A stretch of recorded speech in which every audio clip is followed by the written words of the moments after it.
ড্রামার শুরুতেই আমরা জয়ুকে দেখতে পাই। জয়ু যখন বাড়িতে আসে তখন সে রুমে এসে দেখে যে সেখানে ঝেন নেই। এরপরে সে যখন গোসলখানায় আসে তখন সে ঝেনকে সেখানেও পায় না। এরপরে সে যখন চলে যাচ্ছিল তখন ঝেন বিড়ালের রূপ নিয়ে সেখানে চলে আসে আর সে উপর থেকে পানিতে লাফ মারে। আর লাফ মারার পরে সে জয়ুকে ডাক দেয়। জয়ু হঠাৎ করে ঝেনকে দেখে বলে যে তুমি এতক্ষণ এখানেই ছিলে? তখন ঝেন বলে যে হ্যাঁ। আর তখন জয়ু বলে যে ও তাহলে আমাকে ক্ষমা করো। এই কথা বলে সে যখন চলে যাচ্ছিল তখনই ঝেন বলে যে তুমি কি লজ্জা পাচ্ছ নাকি জয়ু?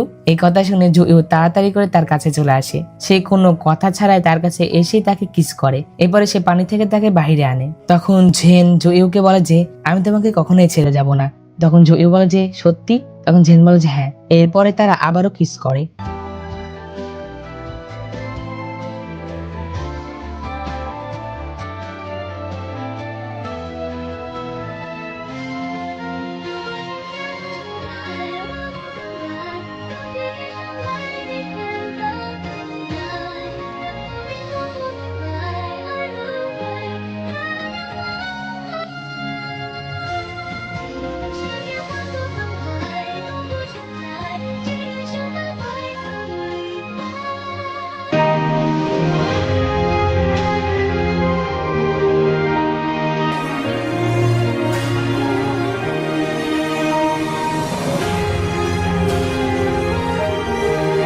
তো এই দৃশ্যটাও অনেক সুন্দর ছিল। সত্যি বলতে এই দৃশ্যগুলো দেখলে আমার খুবই আফসোস হয়। থাক বললাম না, তোমরা আবার অন্য কিছু মনে করলে তো শেষ আমি। ওকে, তো গল্পে ফিরে আসি। অন্যদিকে আমরা দেখতে পাই যে বাজারে চাংশি প্যালেসে সব শিষ্যরা চলে এসেছিল, অর্থাৎ চাংমিং তার শিষ্যদের নিয়ে চলে এসেছে। তো চাংমিংরা যে চাঙ্গানে চলে এসেছিল এটা আবার জয়ু জানতে পারে, যেটাতে সে তাদের সাথে দেখা করে। এখানে তারা এসে জয়ুর সাথে এটা নিয়ে আলোচনা করছিল যে তারা ডেমন আন্ডারওয়ার্ল্ড কিভাবে খুঁজে পাবে আর তাদেরকে নির্মূল কিভাবে করবে। তো যাই হোক, এর পরের দিকে জয়ু ঝেনের সাথে বাজারে ঘুরছিল। তারা সেখানে একটি তীর ধনুকের খেলা দেখতে পায়, যেটাতে ঝেন চলে যায় সেই তীর ধনুক খেলার জন্য। ঝেন যখন তীর মারছিল তখন সেখানে জয়ুর কাছে ঝিসু চলে আসে।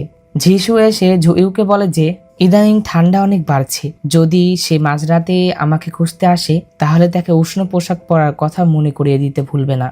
এই কথা বলে যিশু সেখান থেকে চলে যায়। এটাতে জয়ু এর অনেক অবাক লাগে। যিশু সেখান থেকে চলে গেলে ঝেনও জয়ু এর কাছে চলে আসে। এরপর আমরা রাতের দৃশ্য দেখতে পাই। জয়ু আর ঝেন যখন একসাথে ঘুমাচ্ছিল তখন হঠাৎ করে ঝেনের বুকের ভিতরে অনেক ব্যথা শুরু হয় আর তার বুকের ভিতরে আমরা একটি লাল আলো দেখতে পাই, যেটাতে ঝেন সেখান থেকে উঠে চলে আসে। এইটা আবার জয়ু বুঝতে পারে। ঝেন ডেমন আন্ডারওয়ার্ল্ডে যিশুর কাছে চলে এসেছিল। যিশু এখানে তার ম্যাজিকের মাধ্যমে ঝেনকে ঠিক করার চেষ্টা করছিল। তো ঝেন কিছুটা ঠিক অনুভব করলে তখন সে যিশুকে জিজ্ঞাসা করে যে আমার কি হচ্ছে। তখন যিশু বলে যে তোমার শরীরে দুটি বিপরীত শক্তি আছে। ক্যাট লর্ড হিসাবে তুমি সম্ভবত তোমার ক্ষমতার অতিরিক্ত ব্যবহার করেছো, যেটা কিনা তোমার মর্টাল দেহের পক্ষে এটা সহ্য করা সম্ভব হচ্ছে না। আসলে ঝেন তো অর্ধ মানব আর অর্ধ ডেমন ছিল, যার জন্য তার যে ডেমনিক পাওয়ারটা ছিল সেটা সেই মর্টাল দেহটা সহ্য করতে পারতেছে না। তখন যিশু ঝেনকে বলে যে এই সমস্যাটি সমাধান করা তো খুব কঠিন কাজ নয়। তুমি যদি সম্পূর্ণ ডেমনে পরিণত হও তাহলে আর এই সমস্যাটা হবে না। আর আমি জানি যে তোমাকে সম্পূর্ণ রাক্ষস করতে হলে কি করতে হবে, আর এখনই এটা চেষ্টা করে দেখা উচিত। এখন চেষ্টা করা ছাড়া আমাদের আর কোনো উপায় নেই। তোমার শুধু আমার আদেশগুলো মেনে চলতে হবে। আমি তোমাকে সম্পূর্ণ ডেমন করেই ছাড়বো। তো তখন যিশুর এই কথা শুনে ঝেনও রাজি হয়ে যায়। তো এরপরে ঝেন আবারও বাড়িতে চলে আসে। সে ঘরের ভিতরে এসে দেখে যে জয়ু সেখানেই দাঁড়িয়েছিল। ঝেন ভিতরে আসলে জয়ু তাকে জিজ্ঞাসা করে যে তুমি কোথায় গিয়েছিলে।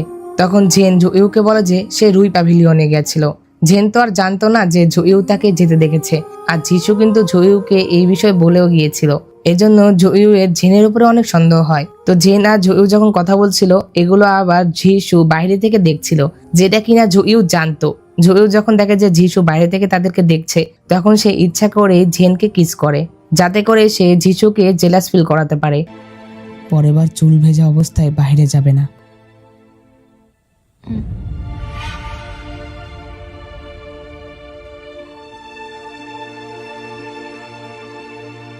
এই দৃশ্যটা যিশু আর দেখতে পারে না, তার অনেক খারাপ লাগে। এরপর যিশু ডেমন আন্ডারওয়ার্ল্ডে এসে শুধুমাত্র ঝেনকে নিয়েই ভাবতে থাকে। সে তার সাথে কাটানোর সকল স্মৃতিগুলো মনে করছিল। তো যাই হোক, এর পরের দৃশ্য দেখতে পায় যে জুইও একটি জায়গায় চলে এসেছিল। সে যে জায়গায় এসেছিল সেই জায়গা দিয়েই কিন্তু ডেমন আন্ডারওয়ার্ল্ডে যাওয়া যেত। আসলে যেদিন ড্রিম ডেমনকে দেখা গিয়েছিল রুই প্যাভিলিয়নে, সেদিন কিন্তু জুইও সেই ডেমনের উপরে এক ট্র্যাকিং টালিসমান দিয়ে দিয়েছিল, যেটাতে সে এখানকার লোকেশন পেয়েছে। কিন্তু জুইও এখানে এসে দেখে যে এখানে তো কোনো ডেমনের কোনো গন্ধই নেই। এখানে জুইও এর সাথে তার আরো একজন সিনিয়র সেলেস্টিয়াল মাস্টার ছিল। আসলে ডেমন আন্ডারওয়ার্ল্ড কিন্তু একটা বেরিয়ার দিয়ে সুরক্ষিত রাখা হয়েছে, আর যে বেরিয়ানের কারণে সাধারণ মানুষ এটা খুঁজে পায় না। জুইও বুঝতে পারে যে এই ডেমন আন্ডারওয়ার্ল্ড একটা বেরিয়ার দিয়ে সুরক্ষিত রাখা হয়েছে। তখন তারা ভাবতে থাকে যে তারা কিভাবে বেরিয়ারটি খুঁজে পাবে আর সেটা ধ্বংস করবে। যাই হোক, এরপর সেই সেলেস্টিয়াল মাস্টার সিদ্ধান্ত নেয় যে সেই পুরো চাংআনে একটা অ্যারে তৈরি করবে, যেটাতে তারা যেন সেই বাধাটি দেখতে পায় এবং সেটা ধ্বংস করতে পারে। তো যাই হোক, অন্যদিকে আমরা মেসি আর লিউকে দেখতে পাই। তারা যখন সেখানে ছিল তখন মেসির বাবা চলে আসে। মেসি বাবা এসে লিউকে বলে যে যেহেতু তোমরা দুজন এখন বড় হয়ে গিয়েছো, তাই আমার এখন তোমাদের বিয়ে নিয়ে আলোচনা করা উচিত। আমরা ছোটকাল থেকে তোমাদের বিয়ে ঠিক করে রেখেছিলাম, কিন্তু আমার ছেলে একদমই অদক্ষ। সে শুধুমাত্র ব্যবসায় নয় বরং পড়াশোনাও অদক্ষ, কিন্তু সে অনেক বছর ধরে তোমাকে ভালোবাসে। যদি তুমি আমার পরিবারে বিয়ে করো, আমরা অবশ্যই তোমার সাথে অনেক ভালো ব্যবহার করব। তো এখানে কিন্তু লিউ মেসিকে পছন্দ করতো না, আর সে তাকে বিয়েও করতে চায় না, যার জন্য সে মেসির বাবাকে মানা করবে তার আগে মেসি তাকে মানা করে দেয়। অর্থাৎ লিউ যদি এখানে মানা করতো তাহলে তার সম্মান নষ্ট হতো, অর্থাৎ লোকজন তাকে নিয়ে বিভিন্ন কথা বলতো যদি লিউ এই প্রস্তাবটা মানা করতো। তো লিউয়ের যেন কোনো ক্ষতি না হয়, যেটাতে মেসি আগেই তার বাবাকে বলে দেয় যে সে লিউকে বিয়ে করতে চায় না। এই কথা শুনে মেসির বাবা অনেক রেগে যায়। একে তো মেসির কোনো যোগ্যতা নেই, আর তার উপর সে এত সুন্দর মেয়েকে সে রিজেক্ট করছে। এটা দেখে তার বাবা অনেক রেগে যায়, আর তার বাবা মেসিকে অনেক অপমান করতে থাকে। তখন মেসি বলে যে তুমি তো বললে যে আমি একটা অকেজো ছেলে, তাহলে আমি কেন বিয়ে করব? আর আমি কোনো মেয়ের জীবন ধ্বংস করতে চাই না। এই কথা শুনে তার বাবা অনেক রেগে যায়। সে মেসিকে একটা চড় মারে।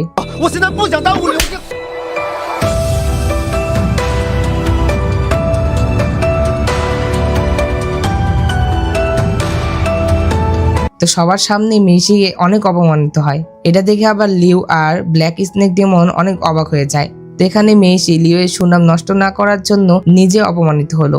তো যাই হোক, এরপরে রাতের দিশে আমরা ঝেন আর জুইউকে আবারও দেখতে পাই। তারা দুজন যখন ঘুমেছিল তখন আবারও ঝেনের বুকে ব্যথা হচ্ছিল, যেটাতে সে আবারও উঠে চলে যাচ্ছিল, কিন্তু এইবার জুইউ তাকে ধরে ফেলে আর তাকে বলে যে আজ রাতে তোমার ঘুমানো উচিত। এই কথা শুনে ঝেনও আর চায় না, সেও ঘুমিয়ে পড়ে। তো যাই হোক, এরপরে আমরা যিশুকে দেখতে পাই। যিশু যখন হাঁটছিল তখনই একটি ডেমন এসে তাকে জানায় যে কিছু রাক্ষস নিখোঁজ হয়ে গিয়েছে আর তাদেরকে পাওয়া যাচ্ছে না। তো এটা নিয়ে ডেমনটি ক্যাটলট আর স্নেকলটকে জানাতে চাচ্ছিল, কিন্তু যিশু তাকে মানা করে দেয়। সে বলে যে এত ছোটখাটো বিষয় নিয়ে তাদেরকে জানানোর দরকার নেই, যেটাতে ডেমনটাও আর কিছু না বলে সেখান থেকে চলে যায়। তখন আমরা দেখতে পাই যিশু একটি রুমে আসে। সেই রুমে আসার পরে সে সেই রাক্ষসগুলোকে বের করে।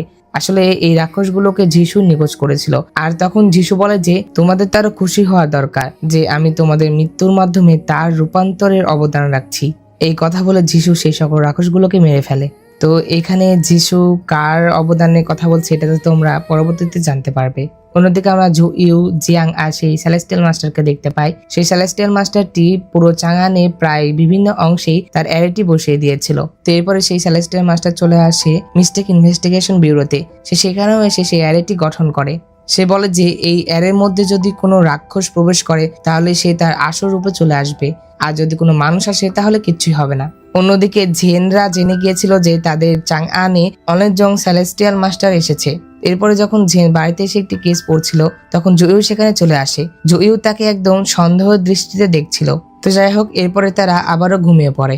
ঘুমানোর আগে জুইউ ঝেনকে বলে যে আগামীকাল তোমার কাজ শেষে তুমি কি আমাকে নিতে আসতে পারবে? তখন ঝেন বলে যে ঠিক আছে। এখানে জুইউ ঝেনকে পরীক্ষা করার চেষ্টা করছিল, কারণ তার সন্দেহ ছিল যে ঝেনও একটা ডেমন, আর সে ঝেনকে সেই অ্যারের মধ্যে প্রবেশ করাতে চাচ্ছিল, কারণ যদি সে অ্যারেতে প্রবেশ করে তাহলে সে জানতে পারবে যে ঝেন ডেমন কিনা। তো এর পরের দৃশ্যে আমরা দেখতে পাই যে ঝেন যখন কাজ শেষে জুইউকে নিতে আসে তখন সে সেই অ্যারেতে প্রবেশও করে। অ্যারেতে প্রবেশ করার সময় জুইউ তাকে বলে যে এখানে এসো না, কিন্তু ঝেন সেখানে চলে যায়। আর আমরা দেখতে পাই যে ঝেন সেই অ্যারেতে প্রবেশ করার পরেও তার কিচ্ছুই হয় না। আর এখানে জুইউ বুঝতে পারে যে তার মানে ঝেন কোনো ডেমন নয়। তো এরপরে যখন জুইউ ঝেনকে নিয়ে সেখান থেকে চলে যাচ্ছিল তখনই তাদের উপরে ছাদের একটা ছোট্ট পাট খুলে পড়ে, যেটাতে জুইউ ভয়ে ঝেনকে জড়িয়ে ধরে যাতে তার উপরে সেটা না পড়ে।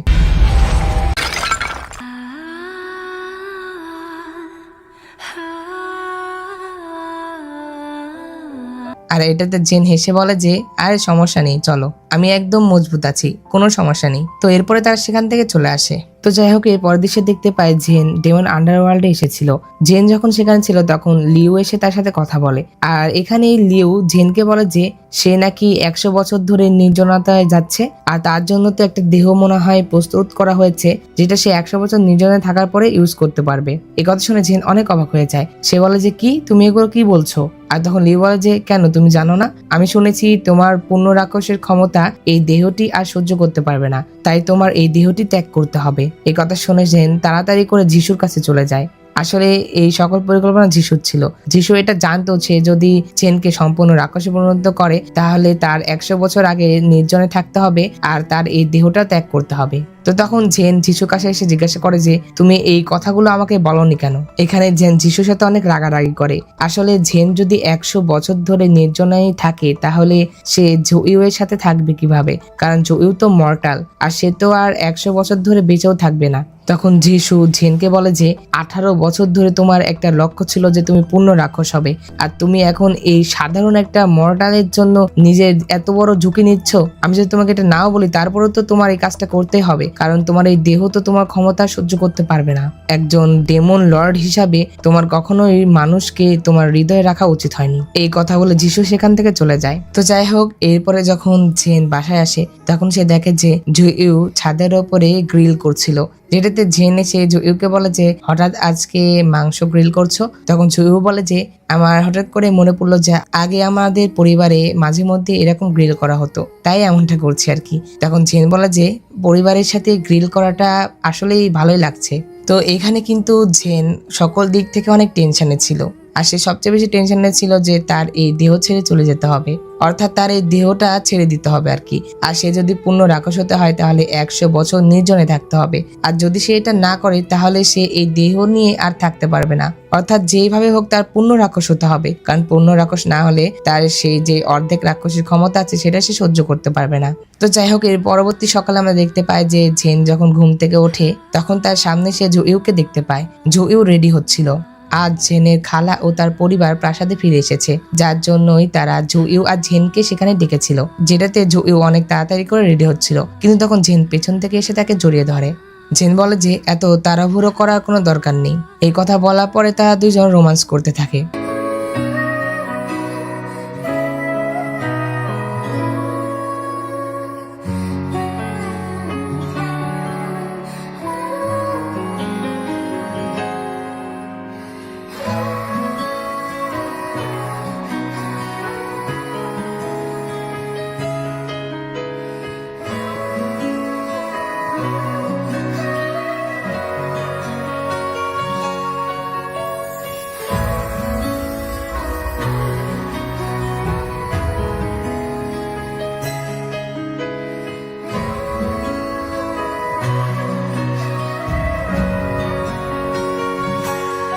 আর এটাই হয়তো আমার চ্যানেলে এক্সপ্লেন করা শেষ ড্রামা হতে পারে।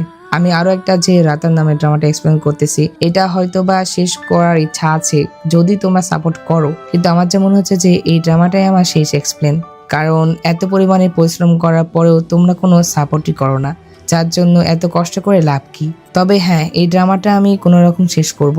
শেষ করার পরে হয়তো আর কোনো এক্সপ্লেন করব না, কারণ তোমাদের তো কোনো সাপোর্টই নেই। তো সাপোর্ট ছাড়া কি আর কাজ করা যায়? তো যাই হোক, অনেক কথাই বলে ফেললাম। তো জুইউ আর জেন চলে আসে প্রাসাদে। আমরা সেখানে তার খালা ও তার পরিবারকে দেখতে পাই। তারা সবাই একসাথে সেখানে খাবার খাচ্ছিল। তো জেন লিউ একসাথে যখন খাবার খাচ্ছিল তখন মেসি খেয়াল করে যে জেন তার কোমরে বারবার হাত দিচ্ছিল, অর্থাৎ তার কোমরে ব্যথা হচ্ছে, যেটা দেখে মেসি জেনকে বলে যে তোমার কোমরে ব্যথা হচ্ছে, তুমি ডাক্তার দেখাওনি কেন? অন্যদিকে জুইউ সেখানে দাঁড়িয়ে থেকে ড্রিঙ্কস করছিল। মেসির কথা শুনে জুইউ এর গলায় ড্রিঙ্কস আটকে যায়। তো এখানে যে জেনের কোমরে ব্যথা হচ্ছে এটার কারণ তো তোমরা বুঝতে পারছো। তো তখন তারা একে অন্যের দিকে তাকাতে থাকে।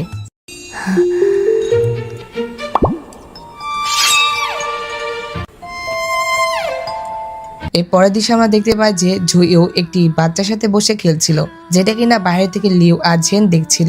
লিউ এটা দেখে বলে যে মনে হচ্ছে জুইউ একজন ভালো বাবা হবে। লিউ এর এই কথা শুনে জেন ইমাজিন করতে থাকে যে সে আর জুইউ একটি বাচ্চার সাথে এভাবে খেলছে, আর এটা দেখার পরে তার মন খারাপ হয়ে যায়, কারণ সে চাইলেও এটা আর করতে পারবে না।看来这枚郎君白日里看着细心，到了夜里却也是个莽撞人。谁说只有夜里？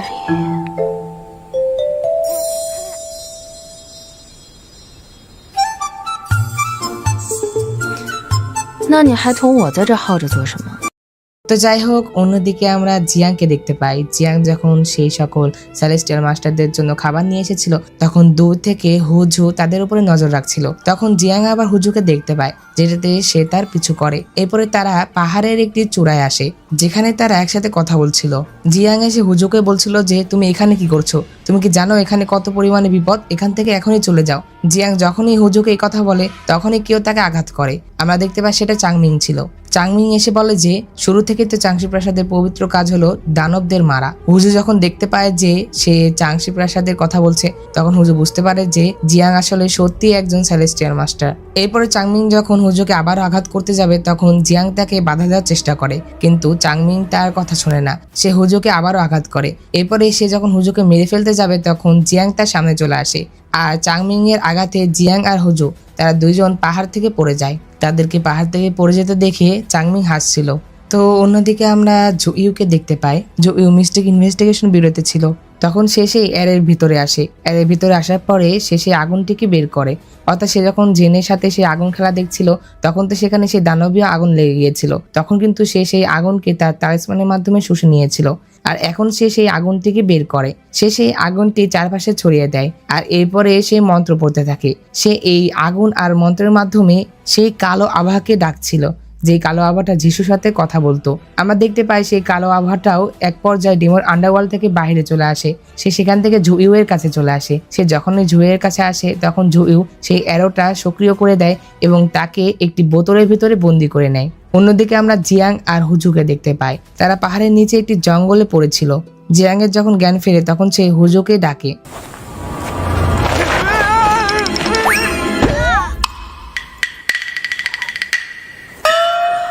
এরপরে জিয়াং হুজুর ক্ষতস্থানে মেডিসিন লাগিয়ে দেয়. 护主娘子，护主娘子， এরপরে সে যখন দেখে হুজু অনেক ক্ষুধার্ত তখন সে তাকে একটি বান খেতে দেয়. এরপরে তার দুজন একসাথে সেই বানটি খায়. খাবার খাওয়া শেষে জিয়াং হুজুকে কোলে করে নিয়ে হাঁটছিল কারণ হুজুর পায়ে আঘাত লেগেছিল. অন্যদিকে ডিমন আন্ডারওয়ার্ল্ডে যিশু এসে সেই কালো আভাকে ডাকছিল, কিন্তু সে দেখে যে অনেকক্ষণ ডাকার পরেও সেই কালো আভাটি আসে না. অন্যদিকে জিয়াং হুজুকে বলে যে সে তাকে পালানোর জন্য কিছু সময় দিবে. সে তাকে যে সুযোগটা দেবে তার মধ্যে যদি সেখান থেকে পালিয়ে যায় তাহলে সে তাকে আর কিছু করবে না, কারণ জিয়াং তো একজন সেলেস্টিয়াল মাস্টার ছিল, যার জন্য সে তাকে রক্ষা করতে পারবে না, বরং তার তো আরো তাকে মারা উচিত ছিল. হুজু যখন এটা দেখে তখন সে তাড়াতাড়ি করে সেখান থেকে পালানোর চেষ্টা করে. আমরা দেখতে পাই তার পায়ে আঘাত লাগার জন্য সে জোরে যেতে পারছিল না, কিন্তু তবুও সে অনেক কষ্ট করে সেখান থেকে পালিয়ে আসে. সে চাঙ্গানি আসার পরে বাজারে এসে তার আসল রূপে চলে আসে, কারণ সে অনেক আহত ছিল, সে আর মানব রূপে থাকতে পারছিল না. অন্যদিকে আমরা ঝেনকে দেখতে পাই. সে যখন ঘরে ছিল তখনই সে বাইরে থেকে শুনতে পায় যে বাজারে নাকি একটি লম্বা লেজওয়ালা শিয়াল ডেমন অনেক উৎপাত শুরু করেছে, যেটাতে জুইও আবার এটা দেখতে যায় যে বাজারে কি সমস্যা হয়েছে. বাজারে এসে তার সাথে সেনাপতির সাথে দেখা হয়. তখন সে আর সেনাপতি তার সৈন্য নিয়ে চলে যায় ইনভেস্টিগেট করার জন্য. তারা পুরো বাজারটি ইনভেস্টিগেট করেছিল. এরপরে তারা রুই প্যাভিলিয়নে আসে চেক করার জন্য. অন্যদিকে ঝেনও রুই প্যাভিলিয়নে চলে এসেছিল, কারণ সে বুঝতে পেরেছিল যে এটা আর কেউ নয় বরং হুজু. এরপরে সে যখন রুই প্যাভিলিয়নে আসে তখন যিশু তাকে হাত ধরে টান দেয়, আর তখন ঝেন দেখতে পায় যে এখানেই হুজু শুয়ে আছে, আর হুজুর অবস্থা অনেক খারাপ ছিল. অন্যদিকে ঝুইউরা আবার তার সৈন্য নিয়ে এই রুই প্যাভিলিয়নের ভিতরে চলে এসেছিল. তারা পুরো রুই প্যাভিলিয়ন চেক করে ফেলে. এরপরে শুধু একটি রুমই বাকি থাকে যার ভিতরে ঝেনেরা ছিল. তখন তারা সেই রুমের সামনে আসলে ঝেন দরজা খোলে. তখন তারা ঝেনকে বলে যে তারা এখানে ইনভেস্টিগেট করার জন্য এসেছে, তারা একটি বড় শিয়াল দেখেছে. তখন ঝুইউ ঝেনকে জিজ্ঞাসা করে যে তুমি কি এমন কোন একটা শিয়াল দেখেছো যার লেজ অনেক লম্বা? তখন ঝেন বলে যে না, আমার রুমে কোনো শিয়াল নেই. এখানে ঝুইউ ঝেনকে সন্দেহ করছিল, যেটাতে সে ঝেনকে বলে যে আমাদের একবার দেখতে দাও, আমার মতে তোমার রুমটা একবার চেক করে নেওয়া উচিত. তারা যতক্ষণ কথা বলছে ততক্ষণ কিন্তু যিশু হুজুকে হিল করছিল. হুজুকে হিল করার সময় হুজু কিছুটা শব্দ করে. যেটাতে জুইউ তাড়াতাড়ি করে রুমের ভিতরে প্রবেশ করে। জুইউ যখন রুমের ভিতরে প্রবেশ করে তখন ঝিসু হুজুর সামনে বসে পড়ে, যেটাতে সে যেন হুজুকে দেখতে না পায়। কিন্তু জুইউ যখন দেখে যে ঝেনের রুমে ঝিসু বসে আছে, সেটা দেখে সে অনেক মন খারাপ করে আর সেখান থেকে সে চলে যায়। আজ কিন্তু জুইউ এর জন্মদিন ছিল আর আজই সে এমন দৃশ্য দেখলো। তো জুইউ সেখান থেকে চলে গেলে ঝেন এসে যিশুকে আঘাত করে। সে যিশুকে বলে যে তুমি এমনটা কেন করলে, কারণ যিশুর কারণে তো জুইউ এখন ঝেনের ওপরে রাগ করবে। তো যাই হোক, অনেকক্ষণ ধরে হিল করার পরে হুজু তার মানব রূপে আসতে পারে। হুজু মানব রূপে আসার সাথে সাথে সে ঝেনকে বলে যে জিয়াং আসলেই একজন সেলেস্টিয়াল মাস্টার আর তার সাথে আরো অনেক সেলেস্টিয়াল মাস্টার এখানে এসেছে। এটাতে ঝেন আর যিশু তারা দুজন সন্দেহ করে যে যেহেতু জিয়াং একজন সেলেস্টিয়াল মাস্টার, তাহলে জুইউরও এর সাথে কোনো একটা সম্পর্ক আছে। অন্যদিকে আমরা জুইউকে দেখতে পাই, তার মন অনেক খারাপ ছিল। সে যখন থেকে ঝেনকে যিশুর সাথে দেখেছে তখন থেকে তার আর কোনো কিছুতেই মন বসছিল না। তো জুইউ যখন সেখানে ছিল তখন আবার জিয়াং তার কাছে চলে আসে। জিয়াং অনেক আহত অবস্থায় ছিল এবং ক্ষুধার্ত ছিল, তখন জুইউ তাকে খেতে দেয়। তো তখন জিয়াং জুইউকে বলে দেয় যে হুজু একজন ফক্স ডেমন, আর এর সাথে সেটাও বলে যে তাদের সম্প্রদায়ের নেতা অনেক নির্মম ছিল, সে পাহাড় থেকে তাদের দুজনকে এভাবে ফেলে দিয়েছে। এটা শুনে জুইউ অনেক রেগে যায়। আর তখন জুইউ বুঝতে পারে যে আসলে চাংমিং হুজুর ভিতরে একটা ট্র্যাকিং তাবিজ ঢুকিয়ে দিয়েছিল। ওই যে প্রথমে যখন চাংমিং তাকে আঘাত করেছিল, আসলে সেটা একটা ট্র্যাকিং তাবিজ ছিল। অন্যদিকে আমরা হুজুকে দেখতে পাই, সে যখন তার রুমে রেস্ট করছিল তখনই সেখানে চাংমিং আর তার শিষ্যও চলে আসে। অর্থাৎ এখানে জুইউয়ের কথা সত্য, তারা ট্র্যাকিং তাবিজের মাধ্যমে হুজুর লোকেশন জেনে ফেলেছিল। তো আমরা দেখতে পাই জুইউরা যখন বুঝতে পারে যে হুজুর বিপদে আছে, তখন জুইউ আর জিয়াং হুজুর কাছে চলে আসে। তারা এখানে এসে দেখে যে হুজুর হাত পা বাঁধা ছিল আর তাকে একটা ম্যাজিক করা হয়েছিল যেটাতে সে অনেক কষ্ট পাচ্ছিল। তো তখনই আবার সেখানে চাংমিং আর সেই সেলেস্টিয়াল মাস্টার বের হয়ে আসে। তারা এখানে প্ল্যান করেছিল যে তারা এই ডিমনটিকে যদি বেঁধে রাখে তাহলে অবশ্যই ডিমন আন্ডারওয়ার্ল্ড থেকে কেউ তাকে বাঁচাতে আসবে। তো তখন তারা পুরো রুই প্যাভিলিয়নে লুকিয়ে থাকে। তারা লুকিয়ে থেকে এটা দেখছিল যে কে তাকে সাহায্য করতে আসে, যেই আসবে তারা তাকেই ধরে ফেলবে। তো আমরা দেখতে পাই তারা যখন লুকিয়ে ছিল তখনই একটি মেয়ে রুই প্যাভিলিয়নের ভিতরে আসে। আমরা দেখতে পাই সেই মেয়েটি আর কেউ নয় বরং ঝেন ছিল। ঝেন ভিতরে আসার পরে বুঝতে পেরেছিল যে এখানে সবাই লুকিয়ে আছে। তখন সে তাদেরকে উদ্দেশ্য করে বলে যে তোমাদের কি জানা নেই যে কাউকে দেখতে হলে আলোর প্রয়োজন হয়, কিন্তু এখানে তো অন্ধকার। এই কথা শুনে চাংমিং আর তার শিষ্য বের হয়ে আসে। তখন ঝেন তাদেরকে জিজ্ঞাসা করে যে তোমরা কারা। তখন চাংমিং বলে যে যেহেতু তুমি এখানে এসেছো তাহলে অবশ্যই তুমি আমার পরিচয় জানো। আর তখন ঝেন বলে যে রুই প্যাভিলিয়নে কি তোমাদেরকে নতুন নিয়োগ দেওয়া হয়েছে নাকি?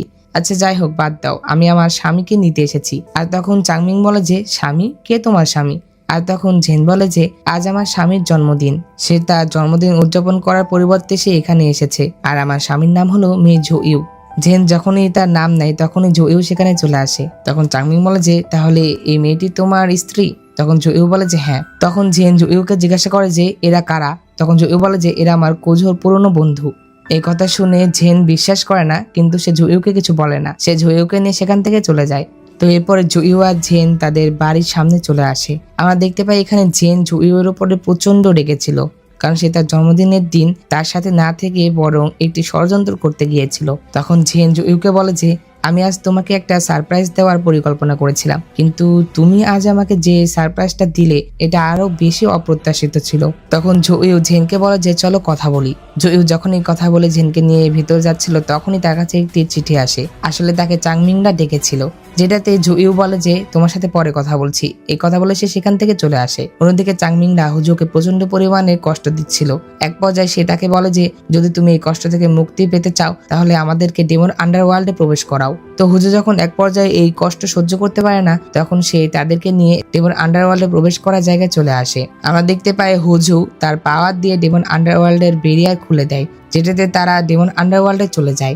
আমরা ঝেনকে দেখতে পাই, ঝেন বাড়ির ভিতরে এসে তার সাজানো টেবিল দেখে আর সেখানে বসে থেকে সে ড্রিঙ্কস করতে থাকে। আসলে সে জুইউর জন্মদিনের উপলক্ষে অনেকগুলো খাবার রান্না করেছিল আর সে সুন্দর করে এটি পরিবেশন করেছিল। সে ভেবেছিল জুইউকে নিয়ে একসাথে খাবার খাবে, কিন্তু জুইউ তো চলে গেল। তখন সে জুইউয়ের সাথে কাটানো সব স্মৃতিগুলো মনে করছিল, আর তখন সে এটাও ভাবছিল যে সবসময় তার কিছু না কিছু একটা সন্দেহ হতো। তার কাছে এটা মনে হতো যে জুইউ তার কাছে কিছু লুকাচ্ছে। তো জেন কিন্তু এখানে এখন বুঝতে পেরেছিল যে জুইউ একজন সেলেস্টিয়াল মাস্টার। অন্যদিকে আমরা জুইউকে দেখতে পাই, জুইউ সেখানে চলে এসেছিল। জুইউ যখন সেখানে আসে তখন সে দেখতে পায় যে এখানে কেউ নেই, অর্থাৎ তারা সবাই ডেমন আন্ডারওয়ার্ল্ডে প্রবেশ করে ফেলেছিল। জুইউ যখন ডেমন আন্ডারওয়ার্ল্ডে প্রবেশ করতে চায় তখন সে সেখানে সেই বেরিয়ার দেখতে পায়, যেটাতে সে তার তালিসমানের মাধ্যমে বেরিয়ারটি ধ্বংস করার চেষ্টা করে। সেই বেরিয়ার ধ্বংস করার জন্য বজ্রপাত ইউজ করে, কিন্তু তখনই সেখানে বিড়ালের রূপে জেন চলে আসে। আর তখন জেন জুইউয়ের সামনেই তার রূপ পরিবর্তন করে। জেন এসে জুইউকে বলে যে তুমি ডেমন আন্ডারওয়ার্ল্ডে প্রবেশ করার জন্য বজ্রপাত ব্যবহার করছো, তুমি এত সাহস কোথা থেকে পেলে? তুমি কি ডেমন আন্ডারওয়ার্ল্ডে যাওয়ার জন্য জোর দিচ্ছ? তখন জুইউ বলে যে হ্যাঁ। তখন জেন বলে যে তুমি কি আমাদের সম্পর্কে ভেবেছো যে এরপরে আমাদের কি হবে? আমি তোমাকে একটা শেষ পছন্দ দেব, যদি তুমি এখানেই থাকো, ডেমন আন্ডারওয়ার্ল্ডে না যাও, তাহলে আমাদের জন্য একটা সুযোগ থাকবে, কিন্তু যদি তুমি ডেমন আন্ডারওয়ার্ল্ডে যাওয়ার জন্য জোর দাও তাহলে তোমার আর আমার সম্পর্ক এখানেই শেষ। এই কথা শুনে জুইউ কিছুক্ষণ নীরব থাকে, কিন্তু সে কিছুক্ষণ নীরব থাকার পরে সে ডেমন আন্ডারওয়ার্ল্ডে যাওয়ার সিদ্ধান্ত নেয়। তখন জুইউ আবারও তার ম্যাজিক দিয়ে সেই বেরিয়ার ভাঙার চেষ্টা করে, আর তখন জেন তার উপরে আক্রমণ করে দেয়। এরপরে তাদের দুজনের ভিতরে অনেকক্ষণ ধরে ফাইট হয়। ফাইটের এক পর্যায়ে জুইউ জেনকে হারিয়ে ফেলে। সে জুইউয়ের সামনে তলোয়ার তুলে ধরে, যেটাতে জেন তার গলা এগিয়ে দেয়, আর তখন জুইউ তার তলোয়ারটি ফেলে দেয়। তো এখানে আমরা একটা জিনিস দেখলাম যে জুইউয়ের কিন্তু প্রচন্ড পরিমাণে শক্তি ছিল। জেন ক্যাট লর্ড হওয়ার পরেও তার এত পরিমাণে পাওয়ার ছিল না যে সে জুইউয়ের সাথে লড়াই করতে পারে। তো তখন তারা দেখে যে ডেমন আন্ডারওয়ার্ল্ডের বেরিয়ারটি ধ্বংস হয়ে গিয়েছিল, আর তারা সেখান থেকে দেখতে পায় যে লিওরা চাংমিংদের ধরে ফেলেছিল, তারা তাদেরকে বেঁধে ঝুলিয়ে রেখেছিল। তো তখন জুইউ আর জেনও ডেমন আন্ডারওয়ার্ল্ডে চলে আসে। ডেমন আন্ডারওয়ার্ল্ডে আসার পরে জেন তাদের সবাইকে বোঝায় যে সকল ডেমনরা খারাপ না, তারা এই ডেমন আন্ডারওয়ার্ল্ডে অনেক হাসি খুশি জীবনযাপন করছে। এমনকি তারা আজ পর্যন্ত এই ডেমন আন্ডারওয়ার্ল্ডের বাইরে যায়নি, তারা কোনো মানুষের ক্ষতি করেনি, বরং অনেক সেলেস্টিয়াল মাস্টাররাই নিরীহ ডেমনদের মেরেছে, আর তারা অনেক মানুষের ক্ষতিও করেছে। জুইউ আর সবাই জেনের কথাগুলো মনোযোগ দিয়ে শুনছিল।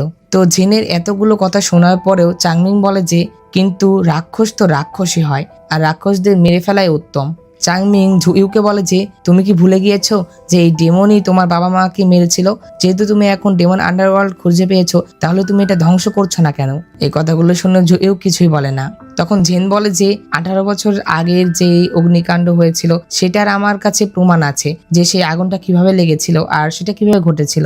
এই কথা বলে জেন তাদের সবাইকে একটি আয়নার কাছে নিয়ে আসে। তো এটা এমন একটা আয়না ছিল যে আয়নার মাধ্যমে অতীত দেখা যেত। তখন জেন সবার সামনে সেই আয়নাটি ওপেন করে। তো এই আয়নার ভিতরে আমরা দেখতে পাই যে 18 বছর আগে সে যে বড় দানব ছিল সেই এই অগ্নিকাণ্ড ঘটিয়েছিল, আর তখন তাকে বাধা দেওয়ার জন্য সেই সময়কার ক্যাটলট এসেছিল, যে কিনা জেনকে বাঁচিয়েছিল। তো এই ক্যাটলট সেই দানবটিকে আটকানোর জন্য তার নিজের জীবনও দিয়ে দিয়েছিল।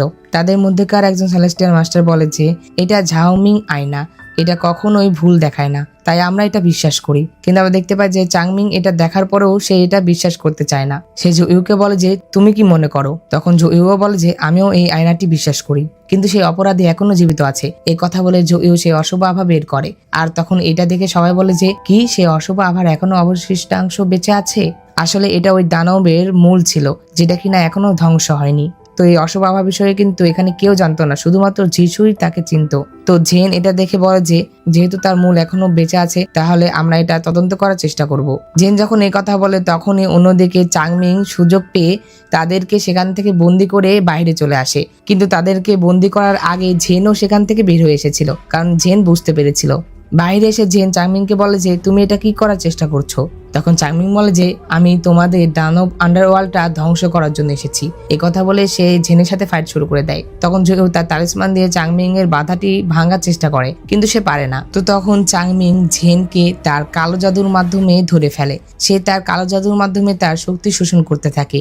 তো জুইউ আর সেই সেলেস্টিয়াল মাস্টাররা যখন দেখে যে চাংমিং কালো জাদু অনুশীলন করেছে, তখন তারা এটা দেখে অনেক অবাক হয়ে যায়। তারা বলে যে আমাদের নেতা কিভাবে কালো জাদু অনুশীলন করতে পারলো? তো এই যে সেই দানবের মূল অর্থাৎ অশুভ আভাটা ছিল, এই দানবের নাম ছিল ইনফ্যান্ট। চাংমিং যখন জেনের শক্তি শোষণ করছিল তখন তারা দেখতে পায় যে জেনের ভিতর থেকে সেই ইনফ্যান্টের কোর বের হয়ে আসে, অর্থাৎ সেই অশুভ আভাটা। তখন তারা দেখতে পায় যে আসলে এই অশুভ আভাটা জেনের ভিতরেই থাকতো, অর্থাৎ ইনফ্যান্টের যে আত্মার অবশিষ্টাংশ রয়েছে সেটা আসলে জেনের ভিতরেই বাস করতো। এটা দেখে সবাই অনেক অবাক হয়ে যায়। আর তখন চাংমিং জেনের ভিতর থেকে সেই অশুভ আভা বের করতে চায়, অর্থাৎ ইনফ্যান্টার সেই অবশিষ্টাংশ, যেটাতে জেনের অনেক কষ্ট হচ্ছিল। আর যদি চাংমিং এইভাবেই তার শক্তি বের করে ফেলে তাহলে জেন এখানে মারা যেত, যেটা জুইউ দাঁড়িয়ে দাঁড়িয়ে দেখছিল। আসলে তার তো দেখা ছাড়া কোনো কাজও ছিল না, কারণ সে তো চাংমিং এর বাধা ভাঙতে পারেনি। এক পর্যায়ে জুইউ যখন দেখে যে জেনের অবস্থা অনেক খারাপ হয়ে যায়, তখন সে তার ম্যাজিকের মাধ্যমে তার চাংশি সোয়ার্ডকে ডাকে, যেটা কিনা চাংমিং তার কাছ থেকে নিয়ে নিয়েছিল। আমরা দেখতে পাই জুইউ তার সোয়ার্ডকে ডাকার সাথে সাথে চাংশি সোয়ার্ড তার কাছে চলে আসে, কারণ সোয়ার্ডটির মালিক সেই ছিল। এখন এটা যদি কেউ নিয়েও নেয় তারপরও সোয়ার্ডটি তারই হবে। তো জুইউ যখন তার সোয়ার্ড পায় তখন সে তার সোয়ার্ড দিয়ে তার বাধাও ভেঙে ফেলে এবং সেখানে গিয়ে সে তাদেরকে বাধা দিয়ে দেয়, যেটাতে জেন অনেক দূরে গিয়ে পড়ে আর তার মুখ থেকে রক্ত বের হয়ে যায়। তখন জুইউ চাংমিংকে বলে যে তুমি আসলে কালো জাদুর অনুশীলন করছিলে, আর তুমি মানুষের ভালোর জন্য ডেমনদের মারতে না, বরং নিজের স্বার্থের জন্য ডেমনদের মারতে। সে যখন এই কথা বলে তখন চাংমিং বলে যে আমি যা চেয়েছি তাই বেছে নিয়েছি, এটাতে সমস্যা কি? এই কথা বলে চাংমিং যখনই ম্যাজিক করতে যাবে তখনই চাংশি সোয়ার্ড এসে তার বুকের ভিতর দিয়ে ঢুকে যায়। এটা দেখে সবাই অনেক অবাক হয়ে যায়, কারণ কেউ তো কিছুই করেনি। চাংশি সোয়ার্ড অটোমেটিকলি চাংমিংকে মেরে ফেললো। তখন আমরা একটা ফ্ল্যাশব্যাক দেখতে পাই। আমরা দেখতে পাই যে চাংমিং যখন কালো জাদু অনুশীলন করে তখন এটা তার গুরু দেখতে পেয়েছিল, যেটাতে সে তাকে অনেক বকাও দিয়েছিল। গুরু তাকে বলেছিল যে যদি জুইউ এই চাংশি প্রাসাদে থাকতো তাহলে সে তাকে নেতা বানাতো, কিন্তু যেহেতু সে তাকে ধরে রাখতে পারবে না, যার জন্যই সে চাংমিংকে নেতা বানাচ্ছে। আর একজন সম্প্রদায়ের নেতা হিসাবে তার কালো জাদু অনুশীলন করা তো একদমই উচিত নয়। এই ফ্ল্যাশব্যাক মনে করার পরে চাংমিং বলে যে আমি কোনো সময় তোমার মতো ছিলাম না, আমি তোমার মতো প্রতিভাবান হতে চেয়েছিলাম, আমি সবসময় পরবর্তী নেতায় প্রার্থী ছিলাম, কিন্তু গুরু তোমার জন্য আমাকে যোগ্য মনে করতেন না। আসলে জুইউ শুরু থেকে অনেক ভালো এবং প্রতিভাবান ছিল, যার জন্য তার গুরুও তাকে অনেক পছন্দ করত, কিন্তু চাংমিং এর এটা পছন্দ ছিল না। সে জুইউ এর মতো শক্তিশালী হতে চেয়েছিল, যার জন্য সে কালো জাদু অনুশীলন করে। তো জুইউর কাছে যে জেটটা ছিল তার ভিতরেই কিন্তু চাংশি সোয়ার্ডটা ছিল, আর এই চাংশি সোয়ার্ড কিন্তু মন্দকে দমন করত। আর যেহেতু চাংমিং এর ভিতরে কালো জাদু ছিল, যার জন্য সেই সোয়ার্ডটা অটোমেটিকলি তাকে মেরে ফেললো। তো চাংমিং মারা যাওয়ার পরে তাদের সকল সেলেস্টিয়াল মাস্টাররা এসে জেন আর তাদের সাথীদের কাছে ক্ষমা চায়। তারা বলে যে আমাদের নেতাই আমাদেরকে বিভ্রান্তির মধ্যে রেখেছিল আর আমরা তোমাদেরকে ভুল বুঝেছি। এই কথা বলে তারা সবাই তাদের কাছে ক্ষমা চায়। তো তখন জেনও তাদেরকে ক্ষমা করে দেয়। এরপরে তারা সবাই সেখান থেকে চলে যায়, শুধুমাত্র জুইউ বাদে। তখন জেন জুইউকে বলে যে তোমারও চলে যাওয়া উচিত। জুইউ এই কথা শুনেও যখন যায় না তখন জেন বলে যে জুইউ, কিছুক্ষণ আগেই তো তুমি দেখেছো যে তোমার বাবা মাকে যে মেরেছে সে আমার ভিতরেই বাস করে। এই কথা বলে জেন অনেক কান্না করতে থাকে আর তখন সে অজ্ঞান হয়ে যায়, যেটাতে যিশু তাকে সেখান থেকে নিয়ে চলে যায়। তো যাই হোক, এরপরে জুইউ বাড়িতে চলে আসে। জুইউ বাড়িতে এসে দেখে যে জেন তার জন্য জন্মদিনের আয়োজন করেছিল। এটা দেখে তার কিছুটা খারাপ লাগে যে জেন তার জন্য কত কষ্ট করেছে। অন্যদিকে লিউ জেনকে হিল করছিল। তখন জেন লিউকে বলে যে আগের ক্যাটলট আমাকে বলেছিল যে এই পৃথিবীতে কোনো কিছু বিনামূল্যে পাওয়া যায় না, সবকিছুর একটা দাম দিতে হবে, আর আমারও এটার জন্য একটা দাম দিতে হবে। তখন আমি ভেবেছিলাম যে এটা হয়তো বা ক্যাটলটের দায়িত্ব হবে, কিন্তু আমি কখনো আশাও করিনি যে আমাকে এমন একটা মূল্য দিতে হবে। তো যাই হোক, অন্যদিকে আমরা জুইউকে দেখতে পাই সে তার সিনিয়রদের বিদায় জানাতে এসেছিল, কারণ তারা আবারও চাংশি প্রাসাদে ফিরে যাচ্ছিল।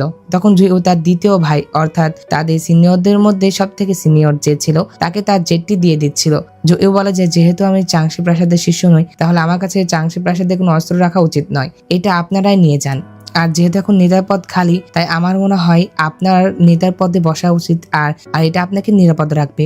আমরা দেখতে পাই যে সিনিয়র জুইউর কাছ থেকে তার চাংশি সোয়ার্ডটি নেয় না। তিনি বলেন যে যেহেতু মাস্টার এটা তোমার জন্য রেখে গিয়েছেন, তাই এটা তোমার কাছেই রাখা ভালো। তো এখন থেকে এই সিনিয়রই তাদের নেতা হবে। তো তখন আমরা একটি ফ্ল্যাশব্যাক দেখতে পাই। জুইউকে যখন হোয়াইট নাইট অ্যারেতে প্রবেশ করানো হয়েছিল তখন এই সিনিয়রটি জুইউকে তার ম্যাজিকের মাধ্যমে বাঁচিয়েছিল, অর্থাৎ সে বাকিগুলো তো জুইউকে মেরে ফেলছিল, কিন্তু এই সিনিয়র তার ম্যাজিকের মাধ্যমে জুইউকে বাঁচায়, কারণ সে যে রাতে দেখেছিল যে কেউ এই অ্যারেতে কোনো একটা ম্যাজিক করে গিয়েছিল।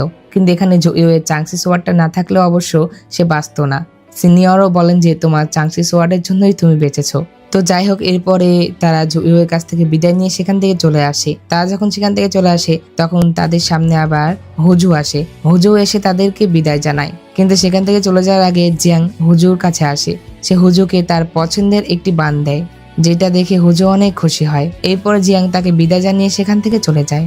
তো যাই হোক, এর পরের দৃশ্যে আমরা দেখতে পাই যে জুইউ আর মেইশি একসাথে কথা বলছিল। এখানে মেইশি ডেমন আন্ডারওয়ার্ল্ডের ঘটনার জন্য অনেক দুঃখ প্রকাশ করছিল আর সে লিউ এর জন্য অনেক টেনশন করছিল। এরপরে সে সেখানে থাকা একটি বক্স খুলে, যার ভিতরে দুটা পুতুল ছিল। এই বক্সটি জুইউ এর শ্বশুর বাড়ি থেকে অর্থাৎ জেনের বাড়ি থেকে উপহার দেওয়া হয়েছিল। মেইশি এই দুটা পুতুল নিয়ে খেলছিল আর খেলতে খেলতে সে বলছিল যে আমি সত্যি লেডি লিউকে মিস করছি।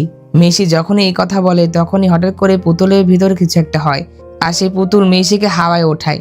আর এই ম্যাজিকের মাধ্যমে মেইশির আত্মা লিউয়ের ভিতরে চলে যায় আর লিউয়ের আত্মা মেইশির দেহে চলে আসে। তো মেইশি যখন এই লিউয়ের দেহের ভিতরে আসে তখন সে অনেক ভয় পেয়ে যায়, কারণ সে তো ডেমন আন্ডারওয়ার্ল্ডে ছিল। সে এগুলা দেখে অনেক ভয় পেয়ে গিয়েছিল। অন্যদিকে জুইও বুঝতে পারে যে মেইশির ভিতরে এখন লিউ চলে এসেছে। তখন সে লিউকে বলে যে এই পুতুলটা আমার শ্বশুর বাড়ি থেকে উপহার দেওয়া হয়েছিল, আমি জানতাম না যে এমনটা হতে পারে। অন্যদিকে মেইশি লিউয়ের শরীরে এসে কান্নাকাটি শুরু করে দেয়। তো যাই হোক, এর পরবর্তী দৃশ্যে দেখতে পাই যে জেন যখন বাড়িতে আসে তখন জুইউ তাকে বলে যে তুমি ফিরে এসেছো, তোমার জন্য আমি ওয়াইন প্রস্তুত করে রেখেছি। তুমি জন্মদিনের জন্য যেটা এনেছিলে না সেটা এখনো আছে, চলো একসাথে খাই। তখন জেন আর জুইউ একসাথে বসে। জুইউ জেনকে আরো অনেক কথা বলছিল। জুইউ যখন কথা বলছিল তখন হঠাৎ করে জেন জুইউকে বলে যে চলো ডিভোর্স নিই। জেন যখন এই কথা বলে তখন জুইউ একদম নীরব হয়ে যায়। তখন জেন আবারও বলে যে আমি বললাম যে চলো আমরা ডিভোর্স নিই। এই কথা শোনার সাথে সাথেই জুইউ এর হাতে থাকা যে কাপটি ছিল সেটা ভেঙে যায়। তখন জেন জুইউকে বলে যে আমি জানি যে তুমি একজন সেলেস্টিয়াল মাস্টার, আর যেহেতু তুমি চাংশি প্রাসাদের একজন শিষ্য তাই তুমি প্লিজ ডেমন আন্ডারওয়ার্ল্ডের বিষয়ে কাউকে কিছু বলো না, কারণ যদি তুমি বলো তাহলে বিশৃঙ্খলা সৃষ্টি হবে। এই কথা শুনে জুইউ জেনের হাত ধরে আর তাকে বলে যে চাংশি প্রাসাদ থেকে আসার পর থেকে আমি আর তাদের কোনো শিষ্য নই, আমি তাদের কোনো নিয়মের মধ্যে আবদ্ধও নই। এই কথা শুনে জেন জুইউ এর হাত ছাড়িয়ে বলে যে তুমি থাকো বা না থাকো, আজ থেকে এটা আর আমাদের চিন্তার বিষয় না। তো এখানে জেন জুইউকে একদম স্পষ্ট বলে দেয় যে সে আর তার সাথে থাকতে পারবে না। আর জেন এমন এমন কথা বলে যেটাতে জুইউ এর অনেক কষ্ট হয়। জেন জুইউকে আঘাত করে করে কথা বলছিল, কারণ জেন চাচ্ছিল যে জুইউ যেন তাকে ঘৃণা করে আর তাদের সম্পর্ক যেন এখানে শেষ হয়ে যায়। জেন জুইউকে বলে যে যখন আমি তোমার দিকে তাকাই তখন আমার শুধুমাত্র সেই রাতের কথাই মনে পড়ে।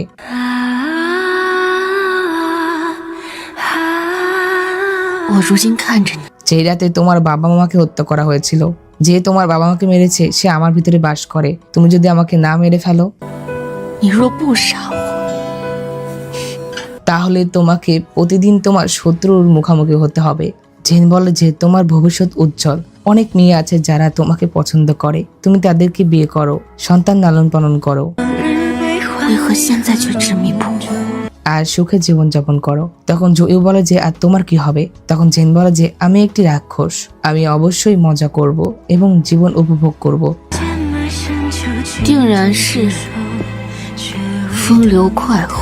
এই কথা বলে জুইউ বলে যে কি বললে, আবার বলো। এই কথা শুনে জেন বলে যে আমি আমার জীবন উপভোগ করব আর মজা করব। এই কথা বলার সাথে সাথে জুইউ জেনকে জোর করে কিস করতে থাকে। তখন জেন জুইউকে সরিয়ে দিয়ে বলে যে ডেমনদের স্বাভাবিকভাবে দীর্ঘ আয়ু থাকে, তাহলে এখন যদি তুমি জোর করো শত শত বছর পরে কে তোমাকে মনে রাখবে? তুমি আর আমি শুরু থেকে ভুল ছিলাম, আমাদের একসাথে হওয়াটা ঠিক হয়নি, আমাদের আলাদা হয়ে যাওয়া উচিত, দয়া করে আমাকে যেতে দাও। এই কথা বলে জেন সেখান থেকে চলে যায়। জেন চলে যাওয়ার পরে জুইউ একটি কাগজ বের করে যেখানে জেন লিখেছিল যে জেন তাকে কোনো সময় ছেড়ে যাবে না, তারা সারা জীবনে একসাথে থাকবে। এটা দেখে জুইউ কান্নায় ভেঙে পড়ে। তো এই দৃশ্যগুলা প্রচন্ড পরিমাণের ইমোশনাল ছিল। এখন আমি জানি না যে তোমাদেরকে আমি কতটা ফিল দিতে পেরেছি, তবে আমি আমার সাধ্যমতো চেষ্টা করেছি যাতে তোমাদেরকে সম্পূর্ণ ফিলটা দেওয়া যায়। তো আমরা দেখতে পাই যে জেন জুইউকে বিয়ের সময় যেগুলো উপহার দিয়েছিল সেগুলো সে আবারও ফেরত নিয়ে যাচ্ছিল, অর্থাৎ সে জুইউ এর সাথে আর কোনো সম্পর্ক রাখতে চাচ্ছিল না। এইটা দেখে জুইউ এর অনেক মন খারাপ হয় আর জেন জুইউকে কিন্তু ডিভোর্স দিয়ে দিয়েছিল, যেটা কিনা জেনের বাবাও জানতে পারে।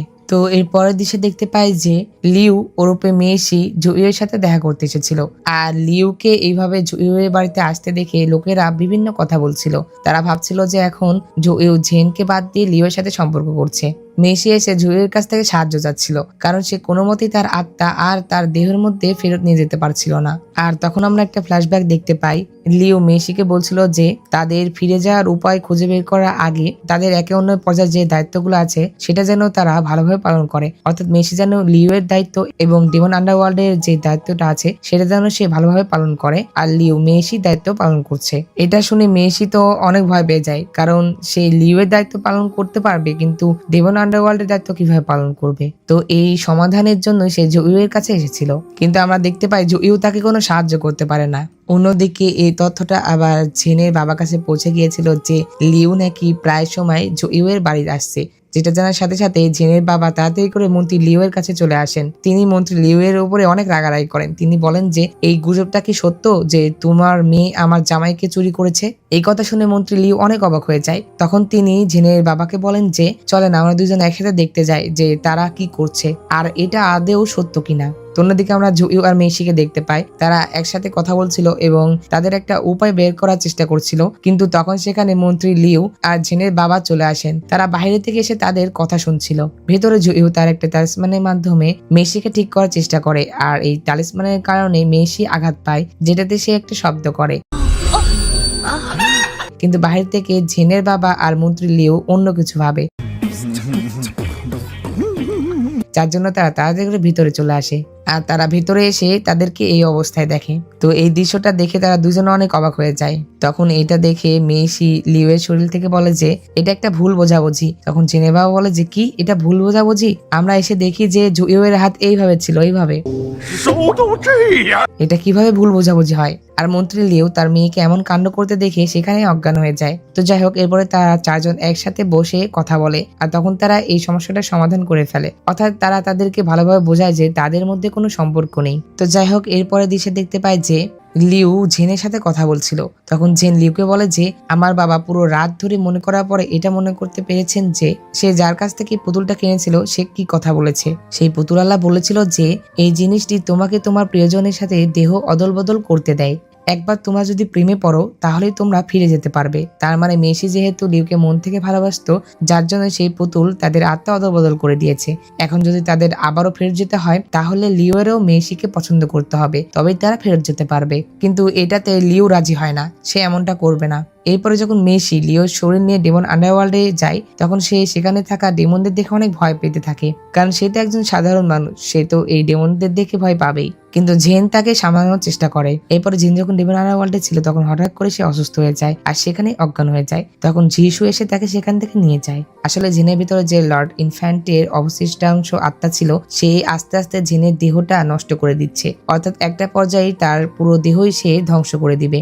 আর এর কারণে জেন আস্তে আস্তে অসুস্থ হয়ে পড়ছিল, তার শরীরে বিভিন্ন ক্ষত চিহ্ন দেখা যাচ্ছিল। আর জেন কিন্তু এটা জানতো যে একটা সময় তার এই শরীরটা সম্পূর্ণ নষ্ট হয়ে যাবে, যার জন্যই তো সে জুইউকে এত পরিমাণে কষ্ট দিয়ে ডিভোর্স দিল। যদি জেনকে বাঁচতে হয় তাহলে তার সম্পূর্ণ রাক্ষস হতে হবে, কারণ সম্পূর্ণ রাক্ষস হলে তখন তার দেহটাও এটা সহ্য করতে পারবে আর তার কোনো আর সমস্যা হবে না। জেন এগুলো ভেবে অনেক কষ্ট পাচ্ছিল, সে কান্না করছিল, কারণ শেষমেশ সে জুইউ এর সাথে থাকতে পারলো না। অন্যদিকে জুইউ তার বাবা মায়ের মেমোরিয়াল ট্যাবলেটের সামনে কথা বলছিল। সে তার মাকে বলছিল যে আমি যাকে ভালোবাসি তার ভিতরেই তোমাদেরকে যে হত্যা করেছে সে বাস করে। এখন তোমরা আমাকে বলো যে আমার এখন কি করা উচিত। তো যাই হোক, এর পরের দৃশ্যে দেখতে পায় যে জেন যখন রুই প্যাভিলিয়নে আসে তখন সে সেখানে জুইউকে ড্রিঙ্কস করতে দেখে, যেটাতে সে তার সামনে যায়। আর তখন সে তাকে বলে যে তুমি এখানে কি করছো।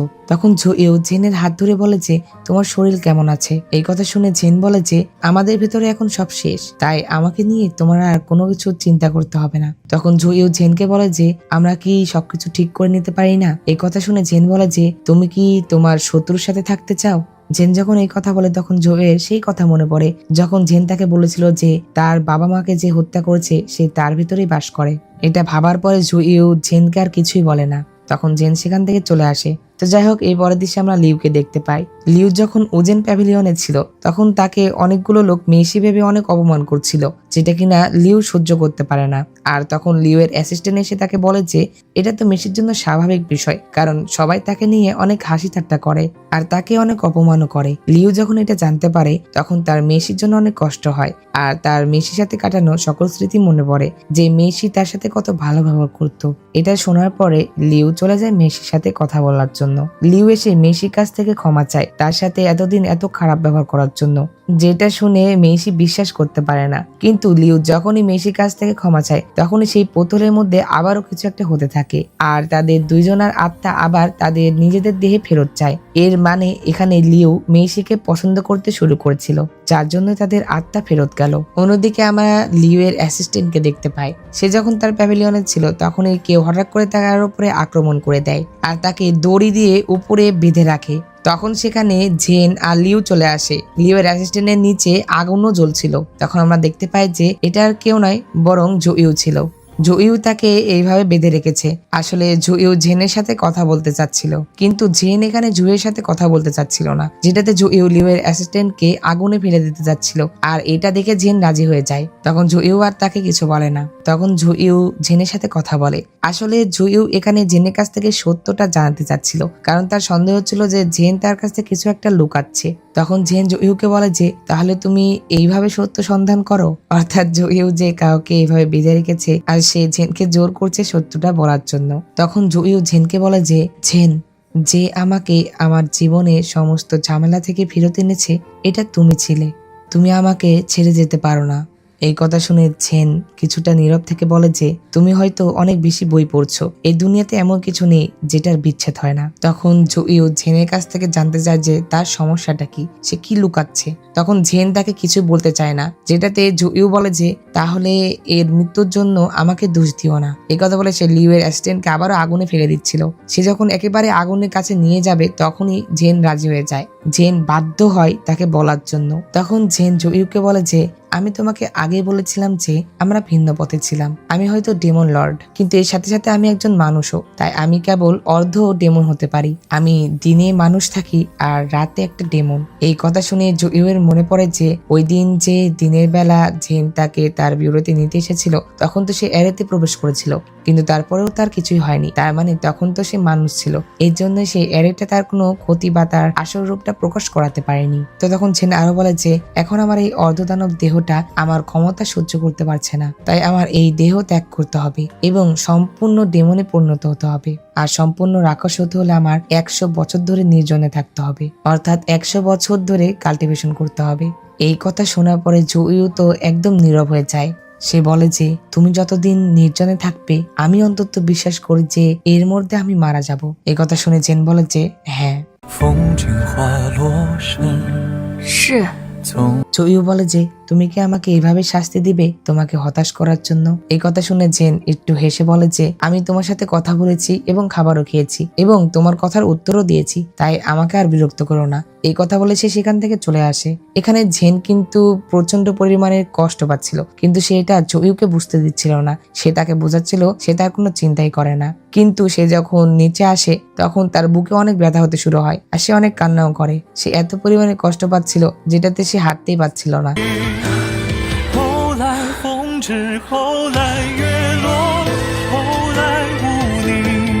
তো এরপরে তাকে ডেমন আন্ডারওয়ার্ল্ডে আনা হয়। তখন যিশু তাকে ঠিক করার চেষ্টা করছিল। আমরা দেখি যে জেনের শরীর আস্তে আস্তে নষ্ট হয়ে যাচ্ছিল, যেটাতে যিশু তাকে সম্পূর্ণ দানব বানানোর জন্য যে প্রক্রিয়াটা ছিল সেটা শুরু করে দেয়। আর এখানে আমরা দেখতে পাই যে যিশু জেনকে যে ম্যাজিক দিয়ে ঠিক করার চেষ্টা করছিল সেটা আসলে অনেকগুলো ডেমনের কোর ছিল। তোমরা তো দেখেছো যে যিশু অনেকগুলো ডেমনকে মেরে ফেলেছে, তো সে তাদেরকে মেরে তাদের কাছ থেকে তাদের ডেমনের কোরটা নিয়ে নিয়েছিল, যেটা দিয়ে সে এখন জেনকে ঠিক করছে।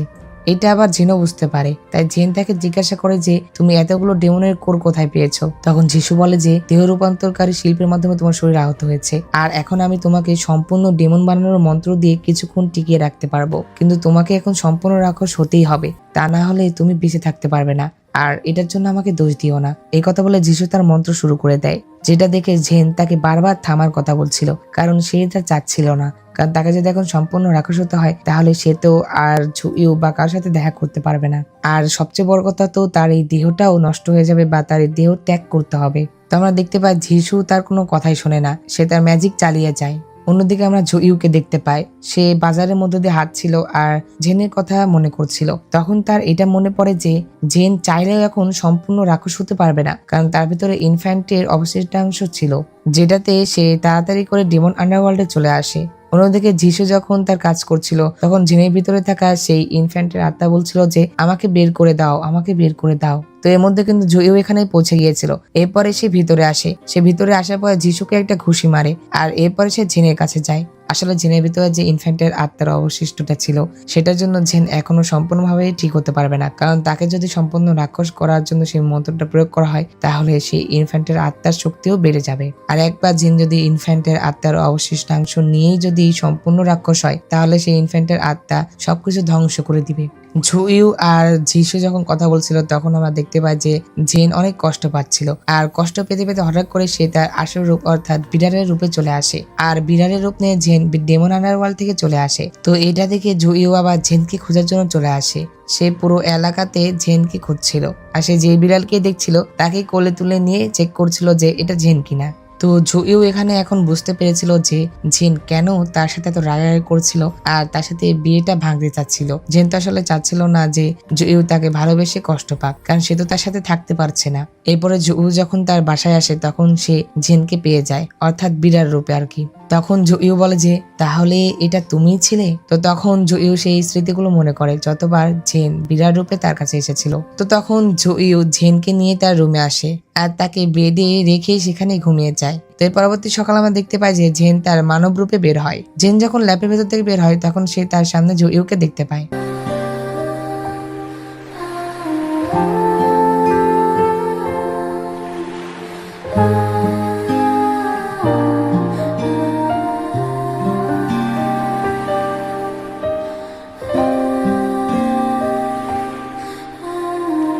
জুইউ জেনকে দেখে বলে যে ওহ, তুমি ঠিক হয়ে গিয়েছো, আর তুমি তোমার কাপড় পরোনি কেন? আচ্ছা দাঁড়াও, আমি তোমার জন্য কাপড় নিয়ে আসছি।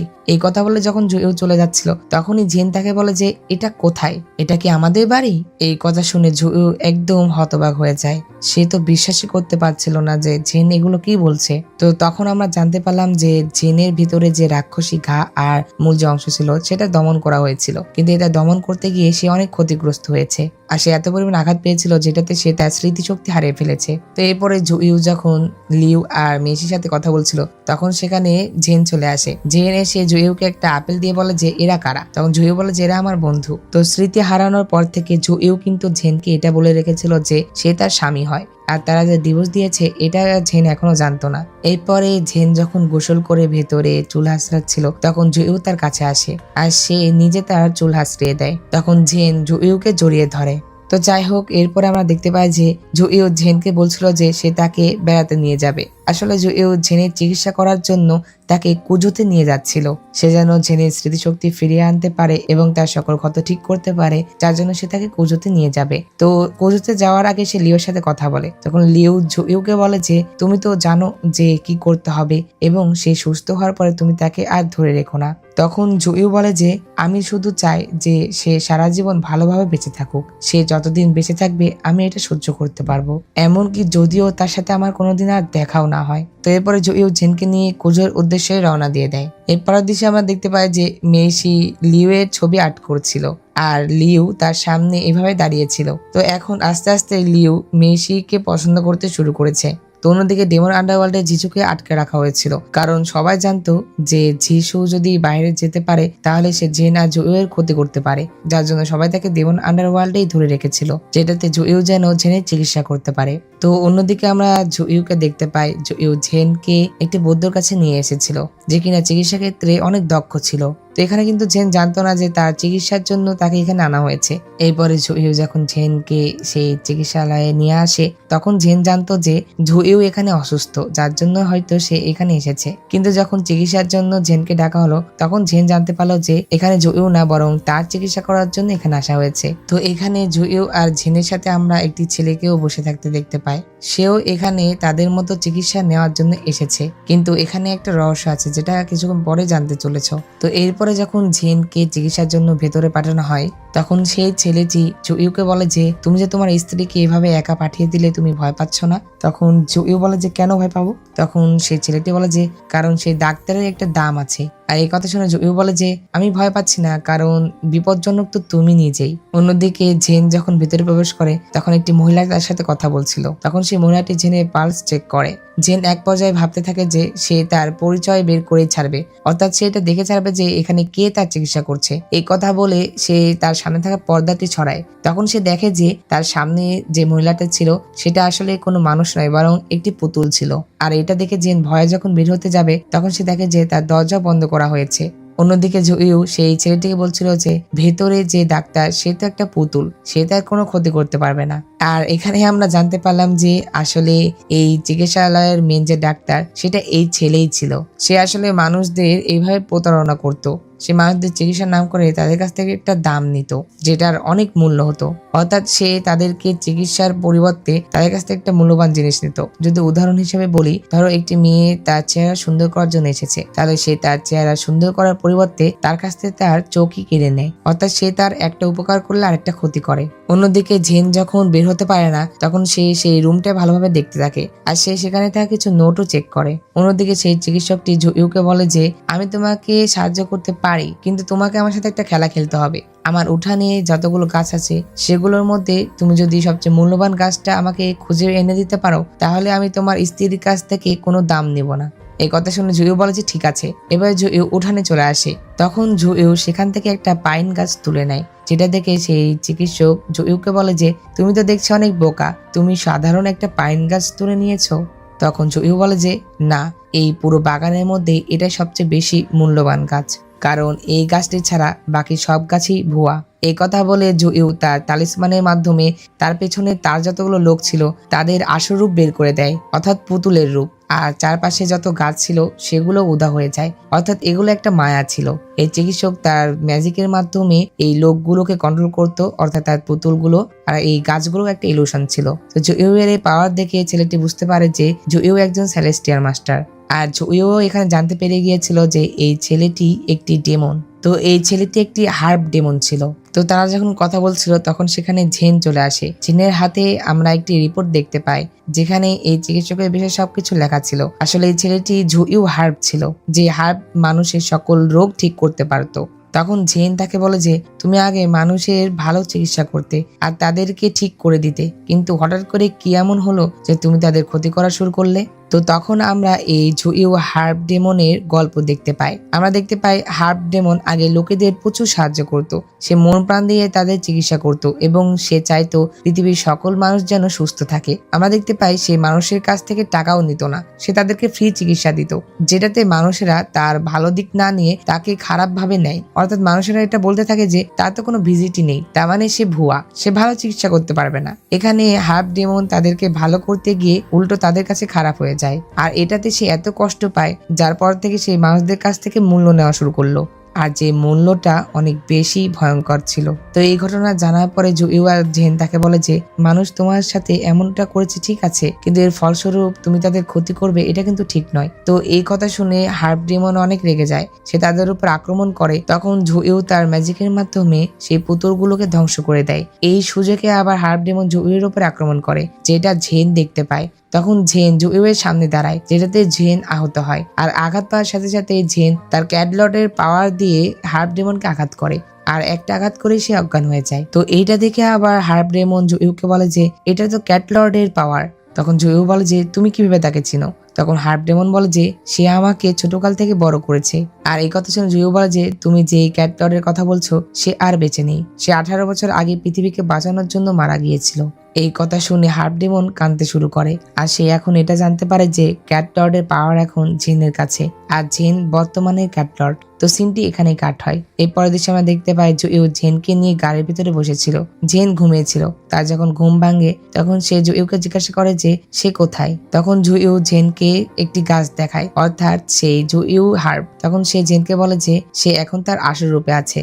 তো জুইউ কিন্তু এখানে এই জুইউ হার্বের জন্য এসেছিল, কারণ জুইউ জানতো এই হার্বের মাধ্যমে জেনের স্মৃতিশক্তি ফিরে আসবে আর তার সকল আঘাতও সেরে যাবে। কিন্তু তখন আমরা একটি ফ্ল্যাশব্যাক দেখতে পাই। আমরা দেখতে পাই সেই হার্ব ডেমন তাকে বলেছিল যে আসলে আমি তোমার স্ত্রীকে বাঁচাতে পারবো না, কারণ সে অসুস্থ নয়, এটা তার দুর্ভাগ্য, কিন্তু আমি তোমাকে আমার আসল শরীর দিব, হয়তো কোনো একদিন আমি তোমার কাজে লাগতে পারি। একথা বলে হার্ব ডেমন তার আসল রূপ অর্থাৎ জুইউ হার্বে পরিণত হয়, যেটা কিনা জুইউ কিছুক্ষণ আগে ঝেনকে দিল। এই ফ্ল্যাশব্যাক মনে করার পরে জুইউ কাঁদতে থাকে, কারণ সে তো জানতো যে ঝেনকে সে বাঁচাতে পারছে না।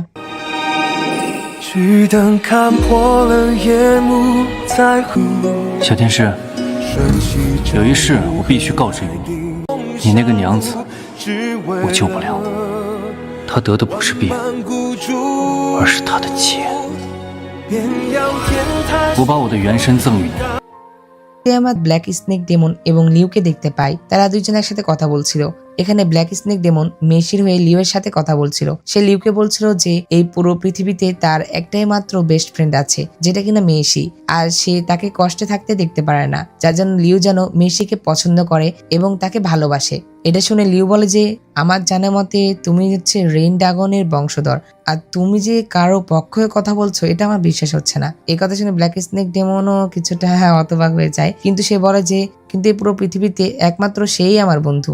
তো ব্ল্যাক স্নেক ডেমন আর মেসি সম্পর্ক কিন্তু অনেক ভালো ছিল, কারণ মেসি তাকে পাওয়ার পর থেকে তারা অনেক যত্ন করে। তো যাই হোক, এরপরে লিউ যখন মেসি রুমে আসে তখন সে সেখানে লিউয়ের আগের একটা ছবি দেখতে পায়, যেটা দেখে লিউ একদম চুপ হয়ে যায়। তো অন্যদিকে আমরা ইল্ডার হুইকে দেখতে পাই।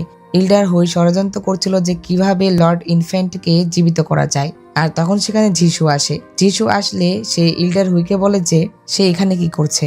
তখন ইল্ডার হুই তাকে বলে যে সে ডেমন আন্ডারওয়ার্ল্ডের বাইরে যেতে চায় আর সে তাকে সাহায্য করতে চায়। এক পর্যায়ে সে যিশুকে বলে যে তুমি তো লর্ড ইনফ্যান্টের দাস হিসাবে একদম অকেজো, তুমি তার জন্য কিছুই করতে পারোনি। তো এখানে ইল্ডার হুই যিশুকে একদম প্রলুব্ধ করার চেষ্টা করছিল, অর্থাৎ সে তাকে আরো খারাপ পথে আনার চেষ্টা করে। তো এই ড্রামাতে প্রায় অনেকগুলোই ভিলেন ছিল, আর এখন বর্তমানে ভিলেন হিসেবে যদি ধরি তাহলে দুইজনই থাকে, এক হচ্ছে যিশু আর আরেকটা হচ্ছে ইল্ডার হুই। তো ধরতে গেলে প্রায় সব ভিলেনরাই মূল ছিল, কিন্তু আস্তে আস্তে প্রায় সবাই শেষ হয়ে গেল।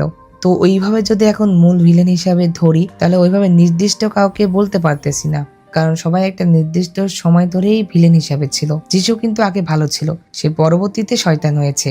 অন্যদিকে ইল্ডার হুই আগে থেকে খারাপ ছিল, কিন্তু অত পরিমাণেরও ছিল না, কিন্তু এখন আস্তে আস্তে অনেক হিংস্র হয়ে উঠছে। তো সেই হিসেবে ধরতে গেলে মূল ভিলেন প্রায় সবাই ছিল, কিন্তু এখন দেখার বিষয় ড্রামার শেষ পর্যন্ত কে মেন ভিলেন থাকে। তো এখানে কিন্তু তোমাদেরকে আমি আবারও একটা প্রশ্ন করছি যে এখন বর্তমানে আমাদের সন্দেহের লিস্টে যিশু এবং ইল্ডার হুই আছে, তোমাদের কি মনে হচ্ছে যে এই দুজনের মধ্যে কে মেন ভিলেন হতে পারে? এটা অবশ্যই কমেন্টে জানাবে কিন্তু। তো যাই হোক, অন্যদিকে আমরা জুইউ আর জেনকে দেখতে পাই। আমরা দেখতে পাই জুইউ জেনকে নিয়ে চাংশি প্রাসাদে চলে এসেছিল।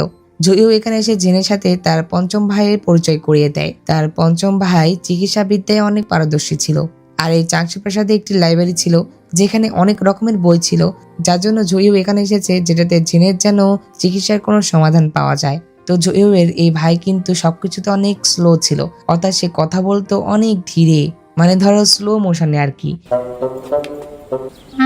幸会弟妹。 সে সব কথাই অনেক স্লো মোশনে বলতো, তাকে কোনো প্রশ্ন করলে সে প্রায় 1 মিনিট পর সেটার উত্তর দিতে পারতো। 是 জেনের আবার এটা দেখে কিছুটা অদ্ভুত লাগে। তো এরপর জুইউ জেনকে নিয়ে চাংশি প্রাসাদের সকল শিষ্যদের সাথে দেখা করে আর তাদের সাথে কথা বলে। এরপরে তারা জুইউকে একটি রুম দেয় তাদেরকে থাকার জন্য। তো এরপরে দৃশ্যে আমরা দেখতে পাই জুইউ আর জেন হাঁটছিল। তখন জেন জুইউকে বলে যে তাহলে আমি ক্যাটলর্ড আর তুমি চাংশি প্রাসাদের সেলেস্টিয়াল মাস্টার। এটা তো খুব মজাদার, কিন্তু দুঃখের বিষয় আমার তো কিছুই মনে নেই। আচ্ছা, তাহলে কি আমার ডেমনিক এনার্জিও আছে? তখন জুইউ বলে যে হ্যাঁ আছে, তো তুমি ট্রাই করে দেখো। এই কথা শুনে জেন কিছুটা চেষ্টা করে, কিন্তু সে কোনো মতেই তার পাওয়ার বের করতে পারে না।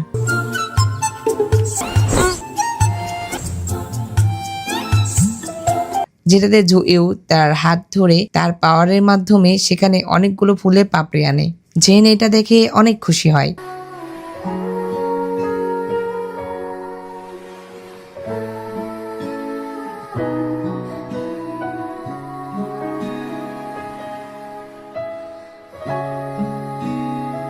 যাই হোক, এরপরে রাতে দেখতে পাই জুইউ আর জেন একসাথে কথা বলছিল।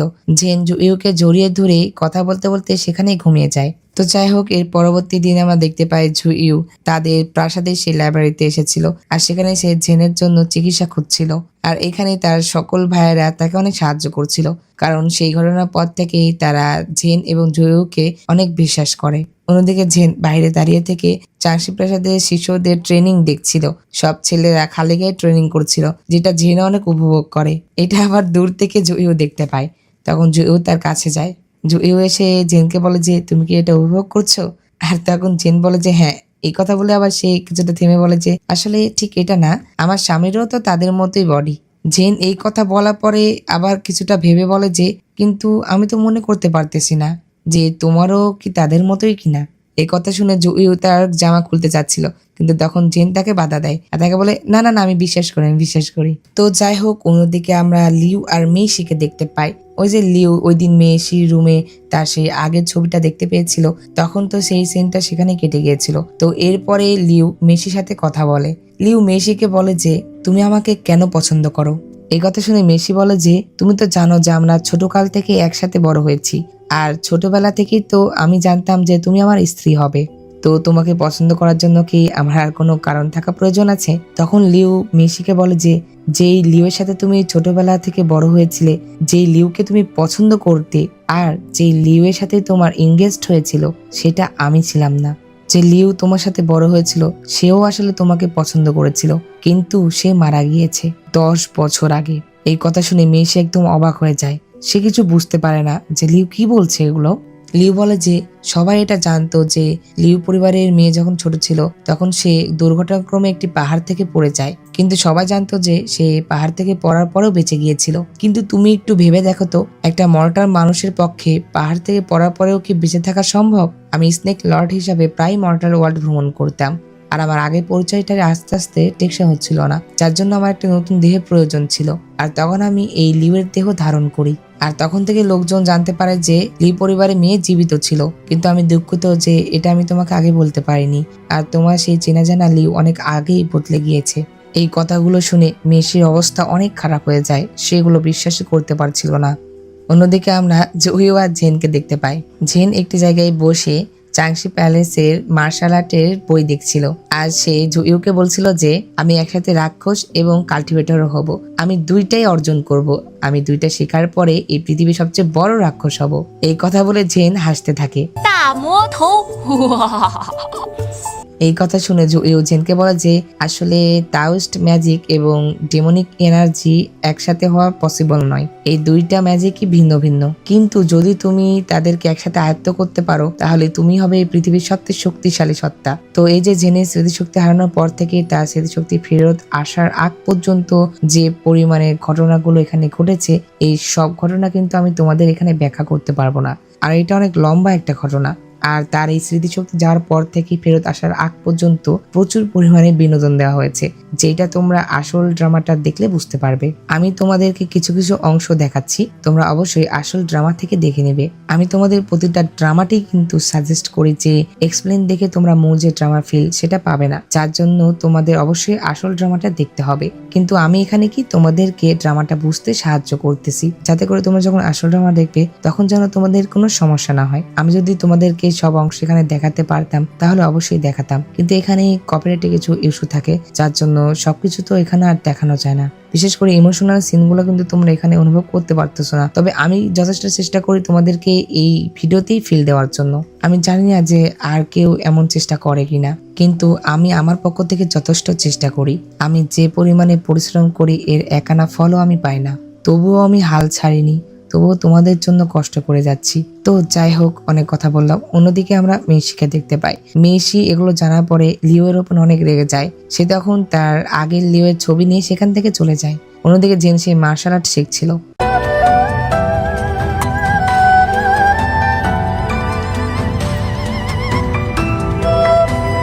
তো যাই হোক, এরপরের দৃশ্যে আমরা দেখতে পাই জেন জুইউয়ের পঞ্চম ভাইয়ের কাছে এসেছিল। সে তাকে এসে বলে যে আপনার সাথে একটা কথা আছে। এই কথা বলে সে তাকে একটি রুমে নিয়ে যায়। জেন তাকে রুমে নিয়ে যাওয়ার পরে কিছুক্ষণ পরেই জুইউয়ের পঞ্চম ভাই সাহায্য বলে চিৎকার করতে থাকে। তখন সেখানে প্রাসাদের সকল শিশুরা চলে আসে। আসলে এখানে জেনের শরীরে আবারও সেই দানবীয় ক্ষতগুলো দেখা দিতে শুরু করেছিল। আসলে জেনের ভিতরে তো সেই লর্ড ইনফ্যান্টের আত্মা তো আছেই, আর যে কিনা জেনের দেহকে আস্তে আস্তে ধ্বংস করছে। তো যেহেতু জেনের স্মৃতিশক্তি হারিয়ে গিয়েছিল, যার জন্য সে তো এটা বুঝতে পারেনি, আর সে ভেবেছিল তার কোনো একটা রোগ হয়েছে, যেটাতে সে জুইউয়ের পঞ্চম ভাইয়ের কাছে চিকিৎসা নেওয়ার জন্য এসেছিল। কিন্তু যেহেতু এই চিকিৎসা করতে হলে জেনকে টাচ করতে হবে, যেটাতে জুইউয়ের পঞ্চম ভাই রাজি হয়নি, আর তাই সে এমনটা করছে। এক পর্যায়ে জেন যখন অনেক জোর করে, তখন জুইয়ের পঞ্চম ভাই অনেক জোরে জোরে তার সাথে কথাগুলো বলতে থাকে। অর্থাৎ সবাই তো জানে যে জুইয়ের পঞ্চম ভাই তো কথাই বলতে পারে না, মানে সে তো অনেক স্লো মোশনে কথা বলে, কিন্তু এখানে জেনের ভয়ে সে অনেক তাড়াহুড়ো করে কথাগুলো বলছিল।和皇弟妹已经婚嫁，夫君在侧，我若对你不敬，那是不知礼数。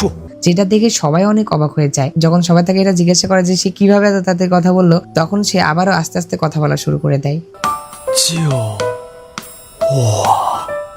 তো তখনই সেখানে জুইউ চলে আসে। জুইউ যখন এসে দেখে জেনের এই অবস্থা, তখন সে তাকে সেখান থেকে নিয়ে যায়। অন্যদিকে লিউ মেইশিকে আসল লিউয়ের কবরের কাছে নিয়ে এসেছিল। অন্যদিকে আমরা জুইউকে দেখতে পাই। জুইউ একটি যন্ত্র বের করেছিল, যেটার মাধ্যমে সে অতীতে যেতে পারত। আসলে সে 18 বছর আগে সেই দিনে যেতে চাচ্ছিল, যেই দিন সেই অগ্নিকাণ্ড ঘটেছিল।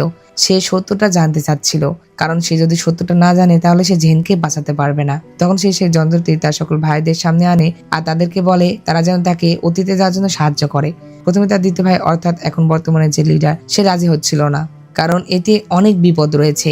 আসলে এটা অনেক বিপজ্জনক ছিল, কারণ জুইউ যদি অতীতে যাওয়ার পরে কোনো ভুল করে তাহলে সে মারা যেতে পারে, অর্থাৎ ছোট্ট একটা ভুল হলেও সে মারা যাবে।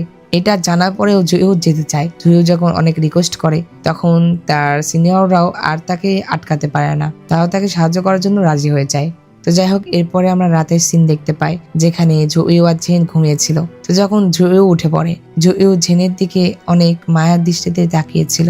জুইউ মনে মনে বলছিল যে 18 বছর ধরে সেই ইনফ্যান্টের কোরটা তার ভিতরে আছে, আর মাঝে মধ্যে অদ্ভুত লক্ষণ দেখা যাচ্ছে।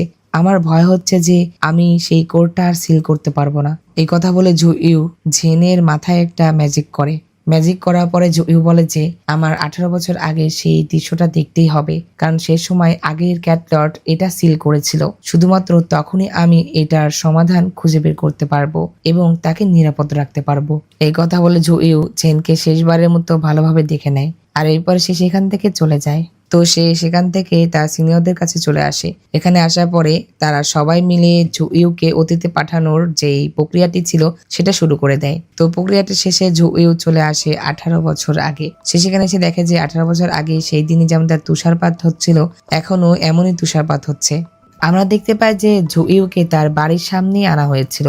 এরপরে জুইউ যখন তার বাড়ির ভিতরে প্রবেশ করে, তখন তার মায়ের কথা মনে পড়ে, যেটাতে সে যখন তার রুমে আসে তখন সে দেখতে পায় যে 18 বছর আগে যেমনভাবে তার মা এখানে পড়েছিল, এখনো এইভাবেই তার মা পড়ে আছে। তখন জুইউ তার মায়ের কাছে যায়।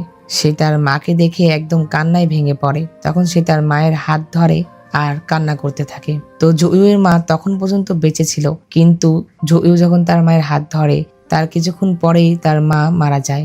তো তার মা যখন মারা যায়, তখন সেখানে সেই 18 বছর আগে ছোট্ট জুইউ আসে। তখন ছোট্ট জুইউ বড় জুইউকে বলে যে আমার মায়ের কি হয়েছে। তখন জুইউ বলে যে তুমি চিন্তা করো না, আসলে এই সবকিছুই অতীত। তো অন্যদিকে আমরা জেনকে দেখতে পাই, অর্থাৎ ছোট্ট জেনকে। চারপাশে আগুন লেগে গিয়েছিল, যেটা দেখে জেন অনেক ভয় পেয়েছিল। সেই জায়গায় আসে যে জায়গার মাধ্যমে ডিমন আন্ডারওয়ার্ল্ডে যাওয়া যেত। তখন সেখানে ইনফ্যান্টার সেই আত্মার অবশিষ্টাংশ চলে আসে, আর তখন সে জেনের ভিতরে ঢুকে পড়ে। আসলে এই সিনটা কিন্তু তোমরা ড্রামার শুরুর দিকেও দেখেছিলে। জেন যখন মিস্টেক ইনভেস্টিগেশন ব্যুরোতে ছিল, তখন কিন্তু সে এই স্বপ্নটা দেখেছিল। তো তখন এর অর্থ আমরা বুঝতে পেরেছিলাম না, কিন্তু এখন আমরা বুঝতে পারছি যে আসলে এটা সেই লর্ড ইনফ্যান্ট ছিল। তো জেন যখন আহত হয়, তখন সেখানে প্রাক্তন ক্যাটলর্ড চলে আসে।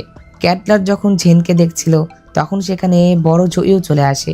বড় জুইউকে আবার পেছন থেকে ছোট জুইউ দেখছিল। তো তখনই ক্যাটলর্ড তার মানব রূপে চলে আসে, যেটাকে না জুইউ দেখছিল। তো এটাই ফরমাল ক্যাটলর্ড ছিল। তখন ক্যাটলর্ড জুইউকে বলে যে তুমি কি। তো তখন আবার সেখানে ছোট জুইউ চলে আসে। ছোট জুইউ এসে এই ক্যাটলর্ডকে বাবা বলে ডাকে। এইটা দেখে বড় জুইউ একদম অবাক হয়ে যায়, আর সেটা বিশ্বাস করতে পারে না যে তার বাবাই আগেকার ক্যাটলর্ড ছিল।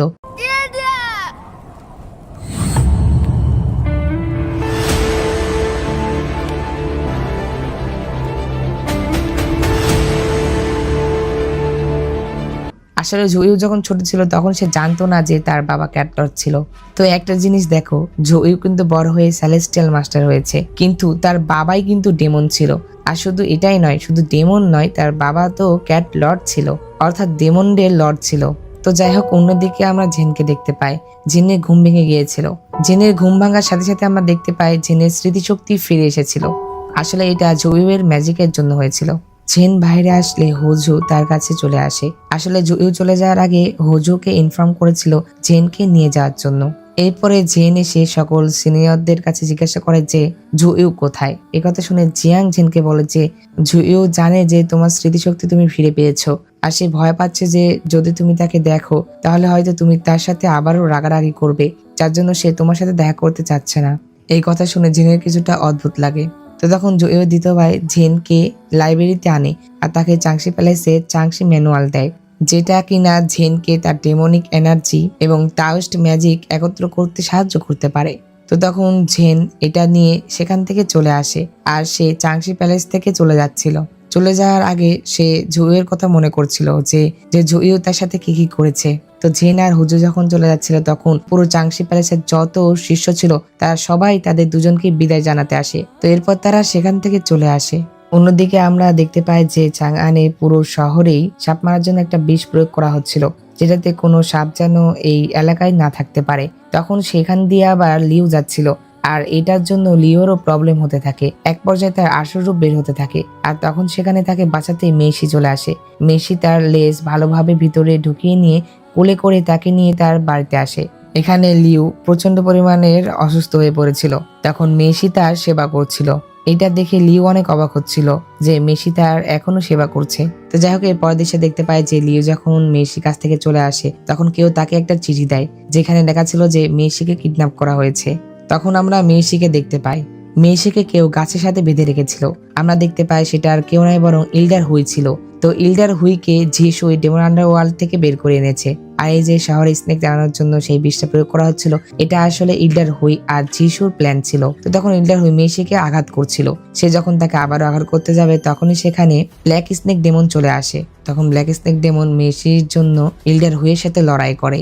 আর তখন ইল্ডার হুই বলে যে তুমি তো দেখছি একটা মর্টালকে তোমার ফ্রেন্ডও বানিয়ে নিয়েছো, আর তুমি এর জন্য আমার সাথে লড়াই করছো। তুমি কি মনে করো তুমি কি আমাকে হারাতে পারবে?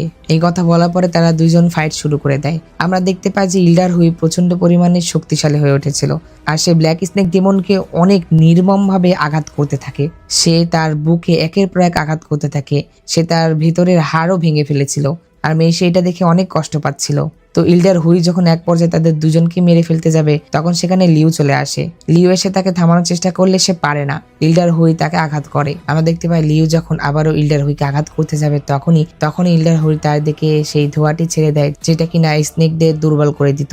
তো এই ধোঁয়ার কারণে লিউ আর কিছু করতে পারে না, সে আস্তে আস্তে অনেক দুর্বল হয়ে পড়ে। তো আমরা দেখতে পাই ইল্ডার হুই লিওর সাথে একটা ডিল করে। সে তাকে বলে যে যদি সে তার শক্তি তাকে দেয় তাহলে সে তাদেরকে ছেড়ে দিবে। তখন লিও আর কোনো উপায় না পেয়ে সেও রাজি হয়ে যায়। তো তখন ইল্ডার হুই সেটা নিয়ে সেখান থেকে চলে যায়। তখন তারা দুইজন ব্ল্যাক স্নেক ডেমনের কাছে আসে। ব্ল্যাক স্নেক ডেমনের অবস্থা অনেক খারাপ ছিল, সে আস্তে আস্তে মৃত্যুর পর্যায়ে চলে যাচ্ছিল। তখন ব্ল্যাক স্নেক ডেমন লিউকে বোন বলে ডাকে, আর তাকে বলে যে আমি ওই দিন কোনো দোষ করিনি, আমি কোনো দোষ করিনি। এই কথা বলে ব্ল্যাক স্নেক ডেমন এখানেই মারা যায়। এই যে দৃশ্যটা তোমাদেরকে আমি এত সহজে বর্ণনা করলাম না, এটা কিন্তু অতটাও সহজ ছিল না, কারণ এখানে প্রচুর কাহিনী বাদ আছে। আর যখন আমি এটার অরিজিনাল এপিসোড দেখেছিলাম তখন কিন্তু আমার চোখ দিয়ে পানি বের হয়ে গেছিল। সত্যি এই সিনটা এত পরিমাণে ইমোশনাল ছিল যা বলার মতো নয়। আমার নিজেরও অনেক খারাপ লাগছে যে শেষমেশ এই স্নেক ডেমনটাও মারা যাবে। মানে ধরো বলতে গেলে জেনের স্মৃতিশক্তি ফিরে আসার পর থেকেই কষ্ট শুরু হয় আর কি। মানে পুরো ড্রামাতে শুরু থেকে এখন পর্যন্ত তুমি অত পরিমাণে ইমোশনাল সিন দেখতে পাবে না যত পরিমাণের এই এখন থেকে শেষ পরিমাণ দেখতে পাবে। তো যাই হোক, অন্যদিকে আমরা জেনকে দেখতে পাই। জেন চাংআনে চলে এসেছিল। সে চাংআনে এসে তাদের বাড়িতে আসে, অর্থাৎ জুইউ আর সে যে বাড়িতে থাকতো আর কি। সে যখন তার বাসায় ছিল তখন সেখানে হুজু আসে। হুজু এসে জেনকে খবর দেয় যে ব্ল্যাক স্নেক ডেমন মারা গেছে। যখন জেন লিউ আর মেসির কাছে আসে, সে সেখানে এসে দেখে যে ব্ল্যাক স্নেক ডেমন মারা গেছে। লিউ আর মেসি এখানে খুব কান্না করছিল। তো যাই হোক, এর পরের দিশে দেখতে পায় যে যিশু ইল্ডার হুইয়ের সাথে দেখা করে, আর সে তার সাথে কথা বলছিল। আসলে ইল্ডার হুই যিশুকে অনেক কিছু না বলে নিজে নিজে সব কাজ করছিল, যেটাতে যিশু তার উপরে রেগে যায়। যিশু যখন তার সাথে কথা বলছিল তখন তার কিছুটা সন্দেহ হয়, যেটাতে সে বুঝতে পারে যে এটা এল্ডার হুই না, এটা বলে সে ম্যাজিক করে। আর তখন আমরা দেখতে পাই যে এটা আসলে ঝেন ছিল। ঝেন এল্ডার হুইয়ের রূপ নিয়ে এখানে যিশুর তথ্য ফাঁস করতে এসেছিল। তখন ঝেন বলে যে আমি শুধুমাত্র সত্যটা জানতে চাচ্ছিলাম, যার জন্য এমন কাজ করেছি। তো এগুলো শোনার পরে যিশু ঝেনের প্রতি অনেক মন খারাপ করে, আর সে তাকে বলে যে এই সবকিছু তো আমি তোমার জন্যই করছি। তখন ঝেন বলে যে তুমি জানো যে এটা করা সম্ভব নয়, তারপরেও তুমি এটা করছো, আর তুমি বলছো যে তুমি আমাকে সাহায্য করছো, আর তুমি আমাকে সাহায্য করার নাম দিয়ে কতজনকে হত্যা করেছো, এটাকে কি সাহায্য বলে? এই কথা শুনে যিশু ঝেনকে আটকানোর চেষ্টা করে, কারণ এল্ডার হুই এখন লর্ড ইনফ্যান্টকে জীবিত করতে যাচ্ছে, আর কিছুক্ষণ পরে সব তারই হাতে হবে, যার জন্য সে এখন তাকে বাঁচাবে। এই কথা বলে যিশু যখন ঝেনকে আটকানোর চেষ্টা করে তখন ঝেনের ভেতর থেকে সেই বড় বিড়ালটা বের হয়, যেটা কিনা যিশুর ম্যাজিক নষ্ট করে দেয়। তো তখন আমরা দেখতে পাই যে ঝেন আসলে সম্পূর্ণ ডেমন হয়ে গিয়েছিল। তো যিশু যখন দেখে যে ঝেন একদম সম্পূর্ণ ডেমন হয়ে গেছে তখন সে বলে যে তাহলে সত্যি তোমার আর আমার হেল্পের প্রয়োজন নেই। এই কথা বলে সে ঝেনের দিকে আক্রমণ করে, কিন্তু আমরা দেখতে পাই সেই আক্রমণটা সে নিজের দিকেই নেয়। তো তখন সকল পিন তার ভিতরে ঢুকে যায়। এটা দেখে ঝেন তাড়াতাড়ি করে তার কাছে যায়। ঝেন অনেক কষ্ট পাচ্ছিল। তখন যিশু ঝেনকে বলে যে যেহেতু এখন আমি তোমার আর কোনো কাজে আসবো না, তাহলে আমি চাই না যে তোমাকে আমি আর কষ্ট দিই। এই কথা বলে যিশু এখানেই মারা যায়। তো যিশু মারা যাওয়াতে ঝেন প্রচন্ড পরিমাণে কান্না করে, কারণ যত যাই হোক না কেন সে তো ছোটকাল থেকেই ঝেনের সাথেই ছিল। জয়ু তো পরে আসলো, কিন্তু 18 বছর ধরে সে ঝেনের সাথে আছে, যেটাতে ঝেনের অনেক কষ্ট হয়। তো যাই হোক, এরপরে ঝেন সেখান থেকে যখন তার ডেমন আন্ডারওয়ার্ল্ডে আসে তখন সে এসে দেখে যে ডেমন আন্ডারওয়ার্ল্ডের সকল ডেমন মারা গিয়েছিল। তো সে যখন সেখানে ছিল তখন এল্ডার হুই দূর থেকে তার সাথে কথা বলছিল। সে ঝেনকে একটি জায়গায় নিয়ে আসে, আর সেখানে এনে সে ঝেনকে কারাগারে বন্দি করে দেয়, আর সে তার হাতে হ্যান্ডকাপও পরিয়ে দেয়। তো ঝেন এখানে চেষ্টা করেও এইখান থেকে বের হতে পারে না, কারণ এল্ডার হুই যে নিশ্চিত মন্ত্র প্রয়োগ করেছিল সেটা কারো পক্ষে ভাঙা সম্ভব নয়। অন্যদিকে আমার লিও, হুজু এবং লিওর অ্যাসিস্ট্যান্ট এদের সবাইকে দেখতে পায়, তাদেরকে এল্ডার হুই মেরেছিল না, সে তাদেরকে জেলে বন্দি করে রেখেছিল। তো যাই হোক, আমরা দেখতে পাই ঝেন যখন সেখানে বন্দি অবস্থায় ছিল তখন তো সে তার পাওয়ার ইউজ করতে পারছিল না। আসলে তার হাতে যে হ্যান্ডকাপটা ছিল সেটা তার পাওয়ার ইউজ করতে দিচ্ছিল না। তো সে যখন সেখানে ছিল তখন সেখানে ঝুইউ চলে আসে।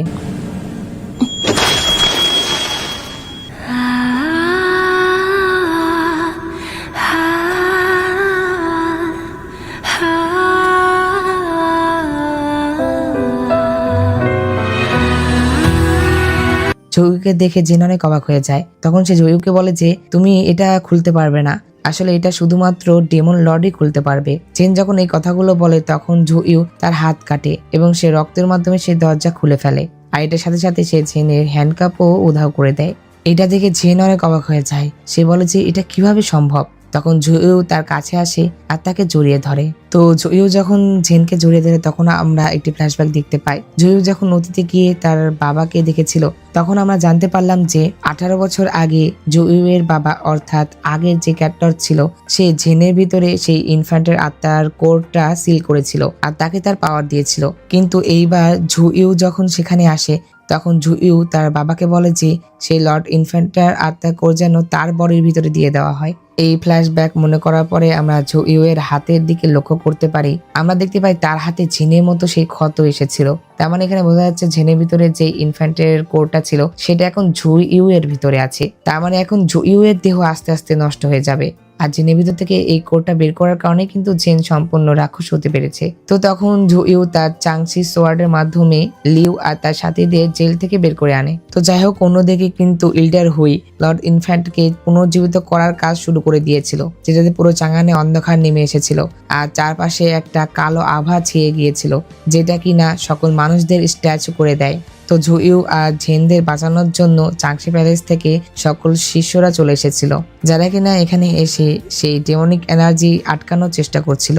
আমরা দেখতে পাই জয়ু আর তার সিনিয়ররা মিলে সেই ডেমনিক এনার্জি আটকানোর চেষ্টা করে, আর এর মধ্যে জেন এল্ডার হুইয়ের সাথে লড়াই করতে শুরু করে দেয়। তো তারা লড়াই করার পরে এল্ডার হুই বলতে থাকে যে এখনই তো সময় লর্ড ইনফ্যান্টের ফিরে আসার, কিন্তু তোমার ভিতরে কোনো অনুভূতি হচ্ছে না কেন, মানে তোমার ভিতরে কোনো রিয়াকশন নাই কেন? তুমি আমাকে সত্যি বলো তো, লর্ড ইনফ্যান্টের সাথে তুমি কি করেছো?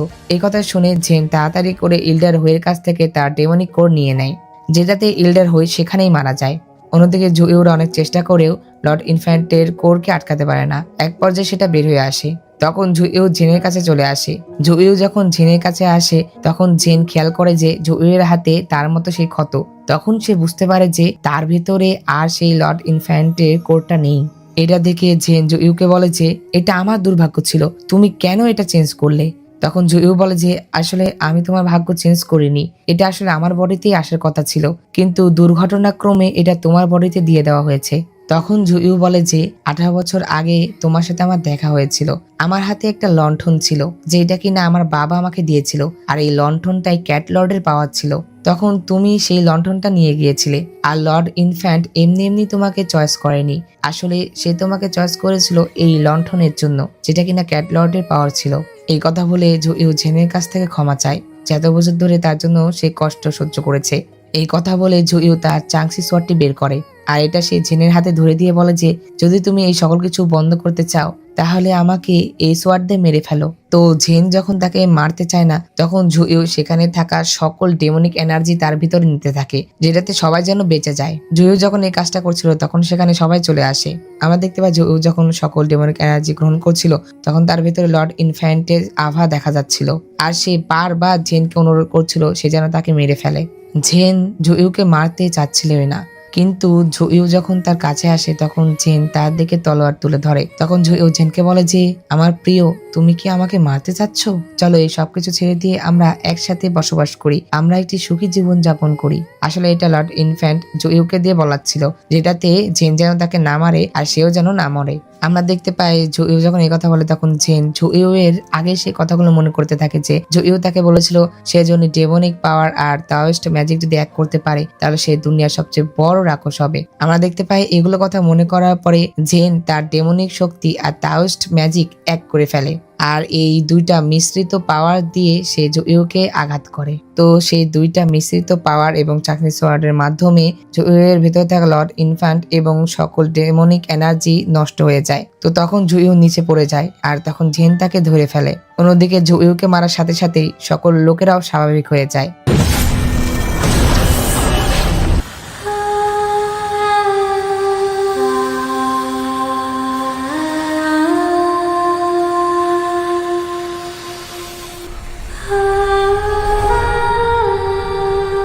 তো তখন জেন জুইউকে বলে যে আমরা যখন বিয়ে করেছিলাম তখন আমি ভেবেছিলাম যে আমি শুধুমাত্র এটা একটা আলাদা এক্সপেরিয়েন্স নিচ্ছি, কিন্তু আমি কখনো এটা ভাবিনি যে ভবিষ্যতে এত কিছু হতে পারে। জেন যখন এই কথা বলে তখন আমরা জেন আর জুইউয়ের অনেকগুলো স্মৃতি দেখতে পাই। এই স্মৃতিগুলো মনে করার পরে জেন জুইউকে বলে যে আমি সত্যি অনেক দুঃখিত, তুমি প্লিজ আমাকে ক্ষমা করে দিও। এই কথাগুলো শুনে জুইউ বলে যে তুমি ক্যাট লর্ড, আর এটা শুধুমাত্র একটা দুর্ভাগ্য ছিল, আসলে সত্যি লাইফটা অনেক ছোট। একথা বলে যখন জুইউ জেনের গায়ে হাত দিতে যাবে তার আগেই সে মারা যায়। তো তখন এটা দেখে জেন কান্নায় ভেঙে পড়ে, সে জুইউকে জড়িয়ে ধরে আর প্রচন্ড পরিমাণে কান্না করতে থাকে। তো এই সিনটা অনেক ইমোশনাল ছিল। 你睁眼看看，你睁眼看看我，看看，你睁眼看看我。